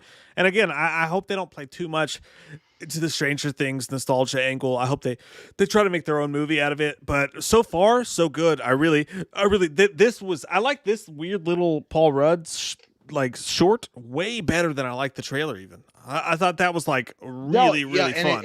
And again, if that keeps on, if that goes, like if that's like any indication of what we're gonna get, that's gonna be awesome. Like I can't wait. And again, you know what you're accused of, by the way, and even you ladies out there, you lovely ladies that are fans of the original OG Ghostbusters, and I know you guys are awesome, that have supported the return to actually what Ghostbuster is. You are going to be anybody that likes this film. I'm not saying they all will, but you already have been labeled as toxic masculinity. That's why Ghostbusters 2016 didn't happen, because of toxic masculinity. Oh my God. Bullshit. I call bullshit because your movie sucks. Gypsy Warrior says, thoughts on continue the Monsterverse? The Monsterverse was like what? Was that going to be the Tom Cruise Mummy and shit like that? Well, they dropped the ball on that. Yeah. I would actually, you know what? It really sucks, dude, because I feel like Brendan Fraser could have had another chance in Hollywood if they had rebooted the movie with Brendan Fraser coming back in some way. That would have been dope. I would love to see that. Yeah. Because honestly, you're talking about one of the nicest guys in Hollywood, Brendan Fraser. Man, what a fucking dildo that he was dealt in life. Yeah. And that guy gets shit on all the time. I would love for that guy to have a comeback story. Yeah. By the way, I did watch that David Arquette. You Can't Kill David Arquette. Oh, did you watch it? It's fucking awesome. It's fucking amazing. I would love to see a story like that on Brendan Fraser. Yeah, I would love to see that too, man. That if you guys have not seen it, it's got both Jay and I's approval now. You Cannot Kill David Arquette is the best documentary you can watch this week. I promise you, it's fucking awesome. I felt really bad for him when he got his ass beat in that bar. I saw what you're talking about. Oh, yeah. Because all he was doing was asking. I don't know who started the fight, but it was like he was asking one of the Nasty Boys about like appearing in the show, and I don't know if it was one of his crew, David Arquette's crew, that kind of got mouthy. But it was so embarrassing, dude. You could tell David Arquette was so embarrassed. He was outside smoking a cigarette. God damn. Fucking such a good documentary. I tried to get him on the show, but they never responded to me. But I'm used to that. Ken Burnett says, can I get a Slender Man to say toasted chalupa? Much love to the Wham family. Hey, thanks, man. Love you, buddy. Yeah, well, it's not going to be in British. He's like, so, yeah, me will say, a Subway Salmon ship. Do you have a toasted cheddar chalupa? Do you have a chalupa? Let me get more fancy with you. Hold on one second. Do you have toasted cheddar chalupa? I think so. No. You do not have it. Because you know why you don't have it? Because you was in America, not Britain. If you were Christopher Nolan, you would know it's toasted chalupa. Well, I mean, not Christopher Nolan. Neither is you. You don't have $1 billion in your account. Toasted chalupa.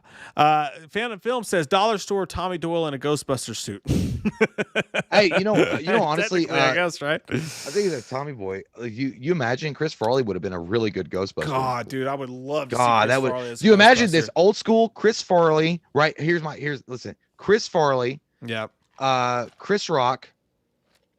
Adam Sandler, right, and Rob Schneider as Ghostbusters. I would have watched the shit out of it. I really would have. I would have watched the shit out of it. Maybe not a Happy Madison production because they would have made it too stupid. No, I mean, you know what I mean. But like, just casting those guys. Yeah, I would have loved to see that. Paige Ulmer says Bill Murray said it has a very original feel. The movie, I heard about that. Yeah, that'd be nice to see as well. But the only thing about Bill Murray is he also said Ghostbusters 2016 was a good movie. That's a good point. You do got a good point there. Will Arnwine says 2016 Ghostbusters blows dogs for quarters, man. Blows dogs for quarters, man.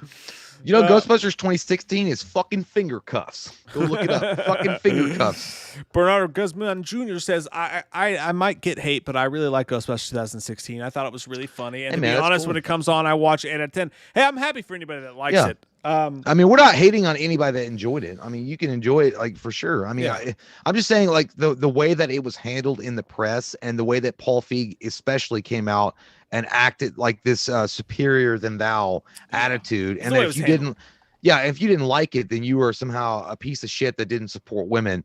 I feel like that was the problem. If you like the movie itself, though, it's cool, man. Like, I mean, I'm glad you did. I couldn't get behind it myself. I did watch it finally. I broke down and watched it. I just didn't. I think it was so off, the beaten path of what a Ghostbusters movie should be. I just wasn't my thing. But I'm glad you did. I'm glad you liked it. Ain't nothing but a chicken wing on a G-string, homie. All right. I just switched my camera out there real quick. Do you want to finish out the show tonight by watching the Batman, the long Halloween trailer? Because I'll do. Let's do it. I'm actually excited because I haven't seen this one either. I actually haven't seen this. Yeah, I haven't seen it either. Make sure we're watching it. I think it's the IGN one, right? Yeah, it's IGN. IGN one. So what we've got here, we're going to watch Batman The Long Halloween. Now, if you guys know us, you know we love DC animated films. I mean, they fucking rock the shit. They do an amazing job. What is it, Kate? 0, 0. It's literally my birthday. Sorry, honey. Okay. Yeah, I get fucked up in the night. How do I work this phone? What is this Apple bullshit? I can't make your phone do what I want it to do. It's upsetting me. Have you not found your old laptop? Nope. Well, I can't. I have to use the Bluetooth, otherwise we get the echo. So I got to use Kate's phone to do it. I don't know what I did. What's that? Got a big black wiener showing up on the. No, there's not. There's nothing wrong with your face. It was mine. No, it was your imagination. You wanted a big black cock. I get it. I do. Gypsy Warrior said MonsterVerse is Godzilla and Kong. Oh, okay. So I see what he's saying. But the MonsterVerse. I'm good with it, man. I just want, when they make the next fucking Godzilla, Kong, monsters, whatever thing, I want them to make a fucking good movie. Not be like, hey, the fights were cool, the rest of the movie sucked, but we're all cool with that now because that's just the way things go. Make a good fucking movie top to bottom. Oh. JT Custom says what? my camera dies. What he said. Oh no. Yeah, I knew it. I knew it was gonna fucking happen. I should have just switched mine out too when you did yours. But no, he said, what about the Killing Joke? The Killing Joke, the animated movie was great. The comic book was great too. I think they did a good job. Again, animated DC, you can't beat it. Well, I remember, I think I did a review for the Killing Joke when it came out, and they did do some weird shit. A lot of people were upset because I think Batman was banging Batgirl, and she was way younger than he, so a lot of people got really pissed about that movie. That scene was really stupid. I don't know why they did that scene where he fucked Batgirl on a fucking rooftop. I mean, I know he's been doing his Batwing thing for a while, and then he's like, hey, you're looking kind of sexy there. You want to get rough? I don't know. I don't remember if that even happened in the comic. It might have, but I don't remember. It's been a while since I've seen it or I read it. So a bunch of people were pissed, and I was like, I don't care. I mean, that's the ballsiness of DC animated films, right? They'll do shit like that, and I can appreciate that a little bit. But okay, let's get into it. All right, Philip DeFranco. I'm Philip DeFranco, and let's get into. Is that what he says? Does he say "let's get into it"? No, he doesn't say I haven't seen it. What's he say? He's like, hey, you beautiful bastards. Oh, that's what it is. Yeah. I mean, he should say, let's get into it. Maybe I could have his job one day. Maybe I can have your job one day. That'd be a great, hey, look, Philip DeFranco is one of the last few of the original Mohegans that have charged the fucking YouTube cathedral and still hanging around. Yeah. So I got to give props where props is due. Hey, good for him. PewDiePie and all those guys. Holy shit. Then those guys were here. I feel like it's like Al Pacino. I was here. I had my nose in it when it first began. Talking about Devil's Advocate. Yeah, he was up in that bitch. Paige Ulmer says John Belushi was supposed to be Venkman, not the Sandler crew. We would have both loved John Belushi back then. Yeah, absolutely. I mean, he would fucking nail it too. Yeah. Well, Paige, on to your point though, John Belushi was going to be Venkman, and then honestly, who Dan Aykroyd really wanted to be Winston was Eddie Murphy, and Eddie Murphy read the script and he's like, what the fuck y'all doing? And he said no, and he turned it down because he said it was fucking stupid, and he went on to do Beverly Hills Cop, which in his in his defense, he got the solo career that he wanted. So if he had been in the ensemble cast, it might not have been the same situation. Hey man, I've been watching. Hey man, I ain't falling for no banana, no tailpipe. I mean, here's an opinion. Like, honestly, Eddie Murphy is naturally funny. Like, he's a funny fucking dude, right? Like, he's great. If he'd been if everything had played out exactly the way that it should have played out, you'd had Dan Aykroyd as Ray still, John Belushi as Peter Venkman, Eddie Murphy as Winston Zeddemore, and then Harold Ramis as Egon.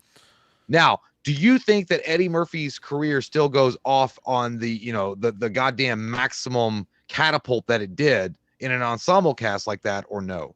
It's interesting. I think he probably made the right decision for his career. I mean, if you're going to star in the movie, like Beverly Hills Cop, he starred in the movie. Hey, they wanted him to play fucking Robin at one point. Remember that shit? Like, Eddie Murphy was supposed to play Robin at one point. Yeah. But I will say this, dude. I've been watching the Beverly Hills Cop movies. I started watching them again on HBO Max. Oh, my God, dude. They're so fucking good. What is it? The Beverly Hills Cop movies. They're all on HBO Max. Oh, they're fucking great, yeah. I love those. And the third one really kind of sucks balls, but they're still good. Yeah, it still has its own charm to it. Like, it's weird. It's like a Disney version of the movie. But God, I love those movies, dude. Dude, the second one's the best. The second Beverly Hills Cop's the best of all of them. I love Golden Child, dude. Golden Child's badass fucking movie. I think that, and I know people love Golden Child, but I always feel like, Coming to America really gets the big heap of praise to Eddie Murphy, and Nutty Professor, obviously, because he played all those different characters. But man, Golden Child was fucking badass, dude. It was kind of scary. Yeah. It was kind of a horror comedy in a way. That was a great movie. I love it. My favorite part of Beverly Hills Cop is the judge, whatever that dude's name is, because he gets all fucked up and weird in the second one, and also the lieutenant. He's like, "Don't lie to me, Axel. It makes my dick itch." You know what worked? What really worked for Eddie Murphy in that was, like, he had a really good partner. Like, the actor that they cast was really good. Both those two guys were great. Awesome. Yeah, they really played off each other. You know who I always felt like would have been a really good part in that role was Nick Nolte. Yeah. 48 Hours? From Another 48 Hours. Well, I know, but if he had been in that movie with him, I feel like the chemistry was already set. Yeah, dude, if you go back and watch 48 Hours, that shit was racist as fuck. Like, he called, like, different time. Yeah, dude. The shit Nick Nolte says to Eddie Murphy, you're like, oh. Yeah, it was a different Yeah, time, man. And well, you know, and he was playing a character that was on the script, so I guess it is what it is. Judge Reinhold's the character we're talking about. Yeah. Like, but my favorite Beverly Hills Cop is no doubt the second one. I think that blows the first movie away. I love it so much. But anyways, okay. Batman: The Long Halloween. Let's watch this bitch. Okay, let's get in there. Is you ready for me to fuck it? Okay. Okay, sucking, fucking, and touching. Oh, it's PG-13. Suck a dick. I don't want to watch this. I can't really be a lawyer and a criminal, can I? I want to win. But do I want to win like this? I'm of two minds here. So it's a coin flip. Of course you are, Harvey. You son of a bitch. Johnny Vitti was murdered tonight. Falcone crime family has to be taken down. There's only room for one homicidal maniac in this town.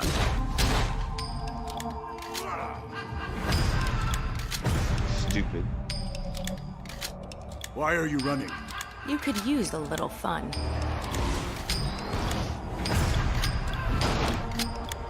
I thought you didn't hurt people! You thought wrong. You still haven't figured out who killed Johnny Vitti? A killer who only works on holidays.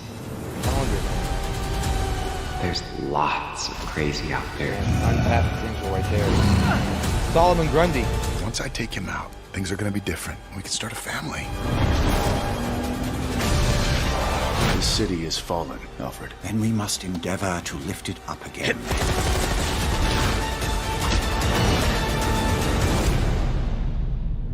Who is man. Holiday? And who's next?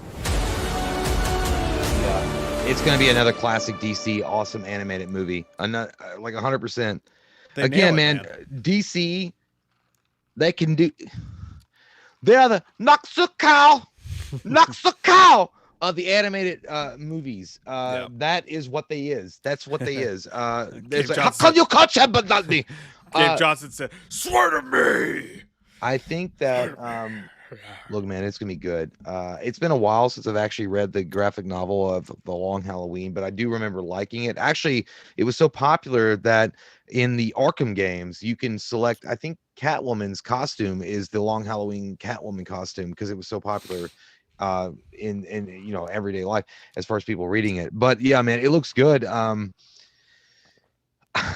What's his Jensen Ackles Jensen Ackles that are broke. He sounds okay. I'm not saying that he doesn't sound, but you know, I miss Kevin Conroy every time I see a Batman movie or a Batman you know, animated anything. Kevin Conroy is the guy. Like, it almost is like, if you, I don't know if he just didn't want to do it, or they're like, oh, let's throw in Jensen Ackles, or you know, I feel like Kevin Conroy would have been able to, because the thing about Kevin Conroy, he presents, he gives so much more, dramatic delivery of the line. Like, it really feels like you're listening to Batman if you were on a cartoon. Well, he's great, dude. And then like Ackles has done stuff. I think he was Red Hood before, but like he's done other good stuff with the voice acting, and like they always do a good job with the voice acting. The thing about DC animated films that I love is like anything could fucking happen. Even the stuff that people don't like Batman banging Batgirl and stuff like that. Like it's a weird microcosm of all the cool shit DC could do if they just let go of the fucking wheel. Like Brad Pitt and Edward Norton in Fight Club. Let's do some wild shit. DC animated, it's like Game of Thrones when they killed off Sean Bean in the first season. It sucked at the moment, but then you said to yourself, this show will do anything. So I have to be on my fucking edge the entire time I watch it. I feel that way when I watch DC animated films, which is why I think even as an animated film, it still fucking gets me going when I watch it, because they'll do anything. Like, you can't fucking predict what they're going to do. And again, and you know, good on them. You know, at least we get something. At least we get a bent kind of edge reality when it comes to these comic books. As far as DC is concerned, they're going to let these animated movies go. But it really would be amazing if the you know, Warner Brothers brass ever fucking one time said, you know what, it'd be really cool is if we actually did live action adaptions of these stories. and put them out on like HBO After Dark or like right after Taxi Cab Confessions, like just some really fucking raunchy shit. That would be wild. Like, back in the day, like, it would come out then. Like, yeah, I'd be like, that is what I'm talking about. Like, you remember Spawn, the animated series on HBO? Like, do shit like that. And I'd be like, fuck yeah, but do it live action. Yeah. You know, and like, you know, in the same way they approached Game of Thrones, The Sopranos, Oz, you know, like how gritty and on the edge those shows were. Do the same thing with The Long Halloween. Do the same thing with The Killing Joke. It's wild that you fucking say that because it's so weird. Like, it's so fucking weird that you would say that, dude, because if you think about it, DC animated films and what they've become, if we were living back in the 90s and these same stories were popular and they were coming out, that's how they would fucking air. They wouldn't come on DVD or they wouldn't come on Blu-ray digital first. They would show up at like 10 o'clock on like fucking HBO Skinamax. They would show up at like 9 or 10 o'clock on a Saturday night. And that's when you would see these things. There would be these fucked up weird cartoons and that's, like but that's when you knew to watch it. Yes. Like that's when you knew you were going to get the good shit. I think that's the genius of what they're doing. They're doing that. They're releasing it in a different format, but these feel like, God damn, you nailed it, dude. They feel like late night HBO fucking Saturday night cartoons. And again, you know, like somebody mentioned, I remember that Real Sex on HBO. You would watch Real Sex. I learned a lot. Yeah, it was crazy. It was, you know what? Real Sex might have been a jerk off material for some, but I feel like it was educational. It was for a very lot. educational. Yeah, dude. It really was. So you watch Real Sex, and then Spawn would come on, and then you'd have this fucking 1 hour block of just this insane story with these graphics that are fucking beyond what you see on Saturday morning cartoons, and you're like, holy shit. Yes. But nowadays, you could make that live action, right? You could get an hour block on HBO with a live, like, again, look what they did with Game of Thrones, man. Look what they did with The Sopranos, Oz. And you're going to tell me that HBO wouldn't be salivating if Warner Media came to them and be like, hey, man, we would love for you to develop The Long Halloween live action. And you can put it on HBO Max now. Right. So they're going to make money. Everybody's going to make money. And now at this point, you're like, you're going to get, you know what you're going to get? Because DC is chasing after Marvel's like dick, like it's like the greatest sucker on earth, like the greatest lollipop. Yeah. You have this going for you. Your HBO Max subscriptions would go through the fucking roof. Dude. Remember in Daredevil, right? Netflix, Daredevil, everybody jumped on Netflix and they're like, I got to watch Daredevil. Dude, I say take it even a level beneath that. Like, instead, you know what they should fucking do? I swear to God, dude, if you and I ran HBO Max, we would fucking make billions. We would make goddamn billions. And then we would get fired because we were like, you got too many opinions. But you know what they should do? If you've got HBO Max, you should say, fuck this cancel culture, fuck this Twitter, fuck this appropriate bullshit. Yeah. Not only are we going to continue with these weird, dark Batman stories, we're gonna make them fucking. We're gonna have a Batman fucking hot sex scene, like a fucked up weird Batman sex scene. Yeah. It's gonna come on. We're gonna debut that shit on HBO Max at midnight. It's gonna feel like old school HBO late at night shit. We're gonna have Batman doing fucked up shit. You're gonna feel rotten and dirty watching it. I want it. Feel weird watching it. This is superheroes for a fucking adults. And you know what? 15-year-olds, 14-year-olds, they're going to be watching it, and they're going to be fucking fine. You know why? Because all of us 90s kids, we watched that shit too growing up, and we're fucking fine. And I mean, like, sort of. You gotta pay it forward, man. I feel like those kids, they deserve it. Because I remember how cool it was in the early late 90s to watch Spawn after Real Sex or Taxi Cab Confessions on HBO, and to fucking watch Spawn kick ass and shit, and you have this and you're like, you shouldn't be watching it because you're too young, but it was so fucking cool to see a superhero like cussing and blood and sex and titties and like all this crazy shit. But guess what? I didn't wind up killing anybody. I didn't wind up going to jail for any kind of sexual assault or anything like that. I was fine. I feel like kids would love it, man. And I think that, again, if you're gonna do like on the edge shows like Game of Thrones and Oz and Sopranos, I think you can do this. And by the way, I feel like Andrew Garfield in The Social Network. I don't want 30%. I'm coming back for all of it. I feel like you should do live action.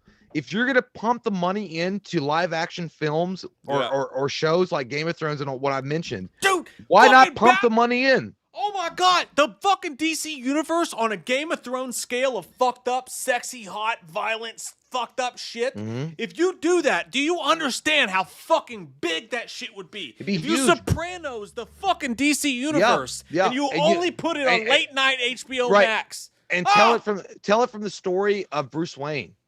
Imagine Tony Soprano in the form of Bruce Wayne telling the story in that kind of like that kind of synopsis. Woo-wee. And you could introduce Red Hood, you could introduce Tim Drake, you could introduce Damian, you could introduce Talia al Ghul, you could introduce all the drama going on. You could do a 12 episode, right? A 12 episode series on Batman and do amazing things with it. Either way, but if you did want to do that, if you're just gonna put an episodic The Long Halloween, like they just showed on HBO Max. Yeah. Again, I don't know why. It's like they're allergic to making money.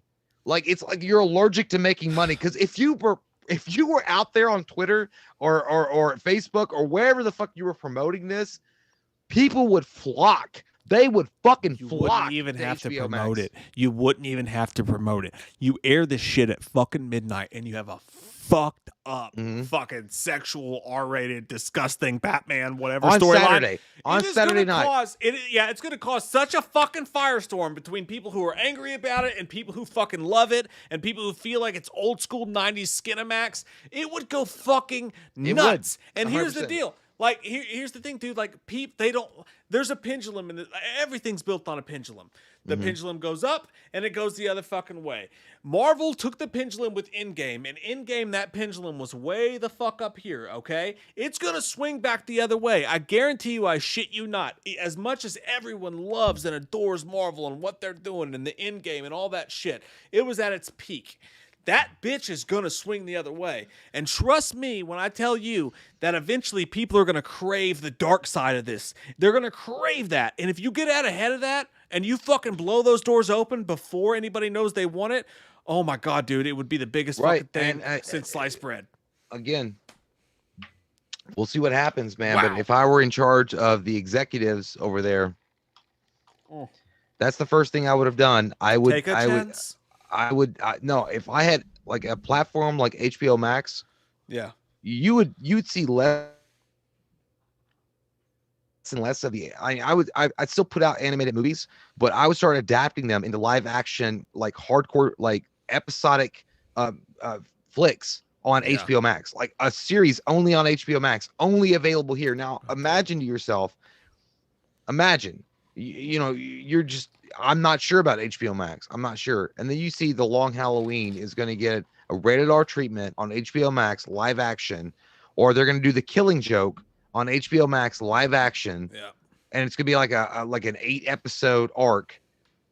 Would you not fucking sign up? I mean, just to fucking see the spectacle, bitch. Let me see the fireworks. Fucking wild, dude. The Village Wanker, I love your fucking name and I love your Ace Ventura icon. Says favorite DC animated flick. I loved JL Justice League Flashpoint Paradox. That's a great one. That's amazing. My personal favorite is War, Justice League War. I thought that was just a fun ass crazy one. I like there's so many good ones. Batman. I like Batman Year One. I think Batman Year One was really good. I don't know if that's my favorite one though. The Killing Joke they tried to do wasn't terrible. It wasn't bad. It was at least it was passable. But I'm with you. I think the Flashpoint was great. I mean, because I love that universe. I love the fact that Thomas Wayne survived and Martha Wayne became the fucking Joker. It's a great choice. And that Superman was captured by the U.S. government and kept in a bunker and experimented on. I think I just love that universe was fucking scary. Like it was crazy good. Dude, it was wild, dude. David Nangle III says, thanks, buddy. He says, hey, fellas, hope all's well. Who would y'all take in a tag team? Cyborg and Flash versus Spider-Man and Black Panther. Stone Cold as special ref. Cyborg and Flash or Spider-Man, Black Panther. Cyborg and Flash, easy. Cyborg and Flash. Yeah, me too. Yeah. I mean, that's easy, man. I mean, come on. Like, that's just easy. I mean, by the way, people don't even know this. The Flash could literally kill Superman with one punch. He could run around the earth, faster than the speed of light, and with one punch, he could literally stop Superman's heart. Like, you're talking about like an atomic fucking punch. If he ran around the Earth, built up the speed, and punched Superman, it would shatter him out of existence. I mean, Flash is way overpowered in a lot of instances. I mean, this guy can run literally faster than the speed of light. Anyway. Yeah. Anyway, I'm with you. David Meager says, "Hell yes, I am all in for that. Late night cable in the '90s made me who I am today." Yeah, hey, dude, all of us. Like, we all did. That was you guys remember watching the blurry lines trying to see that tit? Like when you didn't get Cinemax. Like I remember not getting Cinemax and turning it on the channel. You get that blurry line. You're like, I saw a titty. Late night TV was literally that open up in the sky, that jupe thing coming down. Like that was it was a fucking force of nature, and I feel like this world today is missing that. There should be a dark, fucked up corner of the universe that you shouldn't talk about that people can go to watch if they subscribe to this certain thing. And I'm telling you, man, when someone has the balls to do it, they're gonna fucking make so much goddamn money. Mike would come over when we were younger and say that usually on Saturdays, and we would spend the night watching HBO, and that was when there was one channel. Like HBO was one channel. There wasn't HBO, bullshit like 300 stations. It was just HBO. You'd watch Real Sex, you'd watch like the gritty shit, and then you'd get to Spawn and you'd watch that shit, and then we'd be on the internet and stuff. I mean, it was fucking, and we had music going at the same time. We should have made Facebook. Like, we had all this, there was Spawn in the background going on. There was music from The Groove Is in the Heart. Yeah. And then there was we were on the dial-up internet. Mike and I should have been smarter and just come up with Facebook while we were doing all this stuff. I'm telling you, man, postmark this fucking video. And I promise you, whenever someone has the guts and the balls and the licensing to do it, and they bring back the 2021 version of Skinamax and late night HBO, they will fucking change everything. And it will be a huge deal. Fucking mark it down. We said it here tonight. We're fucking right, dude. I believe in this. Gary Catlow says, I saw Jensen in a Red Hood cosplay, and I asked myself, why hasn't this beautiful son of a bitch ever had the chance to play live action Jason Todd? He even wants to play. Of course he wants to play him. He'd be good. I mean, but the Batman world, they have to build up the universe first. I mean, you can't just introduce Jason Todd right away. They kind of hinted at it in the BVS and Justice League, but not really. I mean, so yeah. What you got to do is you got to do that story first. I think if you do that story, at least 45 minutes of the first part of the movie with that story, then you can do it. But it's just the gears turn too slow at Warner Brothers. The fucking red tape, it all turns too slow. There's so many cool stories they could get to, and they just don't because they're hung up on their own bullshit. Sutter Gillette says, "Did y'all watch Justice League Dark Apocalypse War?" I watched. Yeah, I'm pretty sure I did, man. Mike and I have watched pretty much every DC animated movie that's come out. Not all of them, but for the most part. I think I did. I'm not 100% sure. I'll have to get back to you on that one. Yeah, I'm having a hard time remembering that one too. But I've watched almost all the animated films, and I love them all. Hey, Janae Wilson, welcome to the chat, Janae. Janae, wow, you're right on time. We're getting ready to fucking end. Yeah, we're almost done. But let me ask you this, Janae.